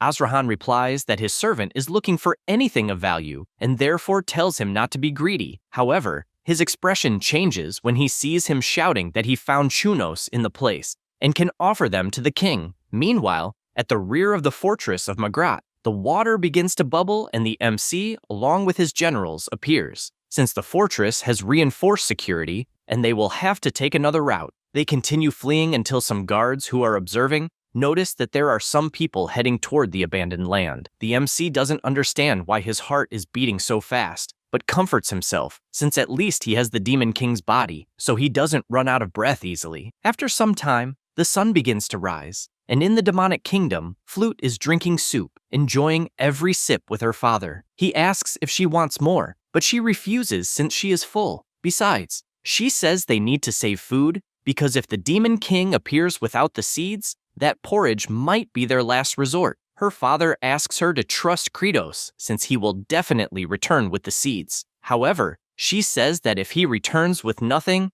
it won't be a problem. And with a smile, she comments that at least she had a full belly once in her life, and is very grateful for that. Her father cries with emotion hearing that until they hear someone shouting that the Demon Lord has returned, and she becomes even happier when she hears that he came back with the seeds. All the demons are back safe and sound, and everyone runs toward them. However, there is a catch since, in Richmond's vision, in front of him are dozens of demonic creatures ready to devour him. However, the reality is different, as Flute was happy to see Asura again, saying she missed him. Tibone also flies at full speed toward Kratos, happy to see him well. Zephyros thanks the generals for the great work and says that all the demons are grateful, but Sergei, embarrassed, tells them to stop the nonsense, since she didn't do anything to please anyone. Then, the MC calls Hartok's attention, since Tibone told him everything that happened, and with a smile, he thanks the brightest mind of the demonic kingdom for solving everything in his absence. Hartok processes what he just heard and becomes emotional once again. Then, the MC looks to the side and sees the demons tossing Sergei into the air in celebration, as well as all the other generals are happy as well. Only then does he realize what his heart beating fast meant moments earlier, as the scene he is witnessing is so heartwarming, and with a smile, he shouts for everyone to prepare for the next cultivation. He goes to check which seeds he got and realizes that most were rice seeds, but he knows they require a lot of preparation and the weather isn't favorable, so for now, they'll have to set them aside. After the rice seeds, the largest quantity is corn, and besides that, there are also pumpkin and bean seeds. He announces that he will cultivate these 3 seeds in the smallest area with maximum efficiency and explains that this is called the Three Sisters cultivation method. It's a farming method that allows growing 3 types of crops that have a symbiotic relationship in the same place and at the same time. The beans planted alongside the corn will grow by climbing the corn stalk, for example. Hartok is surprised to learn this since, in this way, the beans will protect the corn from external attacks, such as strong wind. Also, on the ground, the pumpkins, with their wide leaves, will spread everywhere. Hartok comments once again that this will prevent the soil from drying out and will also stop weeds from growing. And the MC can't believe this guy knows so much about agriculture and doesn't understand why he hasn't dedicated himself to it until now. Sergei, all excited, asks to start preparing right away, and Kratos asks if she's eager to see the children eating with full bellies. She gets embarrassed and says she doesn't care about the others. Asura then asks where they should start. The MC sees him holding hands with Flute and asks since when they get along. He changes his expression and warns that she is just a low-class demon under his command, and the MC doesn't understand why these demons insist on making grumpy faces. Then, he tells them not to rush since they have all the demons gathered, and with all the manpower, things will work out in the blink of an eye. The secretary then says it won't be easy to mobilize the demons from other regions. He says that, and they go outside to see the chaos of the demon races fighting among themselves. Zephyros comments that it's total chaos since the demons are fighting each other to take the highest position in each rank. He also says there's Raster, who is still alive, but it's as if he weren't, since he just stands still on the lightning rod. The MC comments that this is the way of demons, but warns that times have changed. So with a smile, he makes it clear that before Lord Kratos, that place will have fair dual rules. That's all, folks. If you enjoy the video, subscribe and hit the bell. Thanks.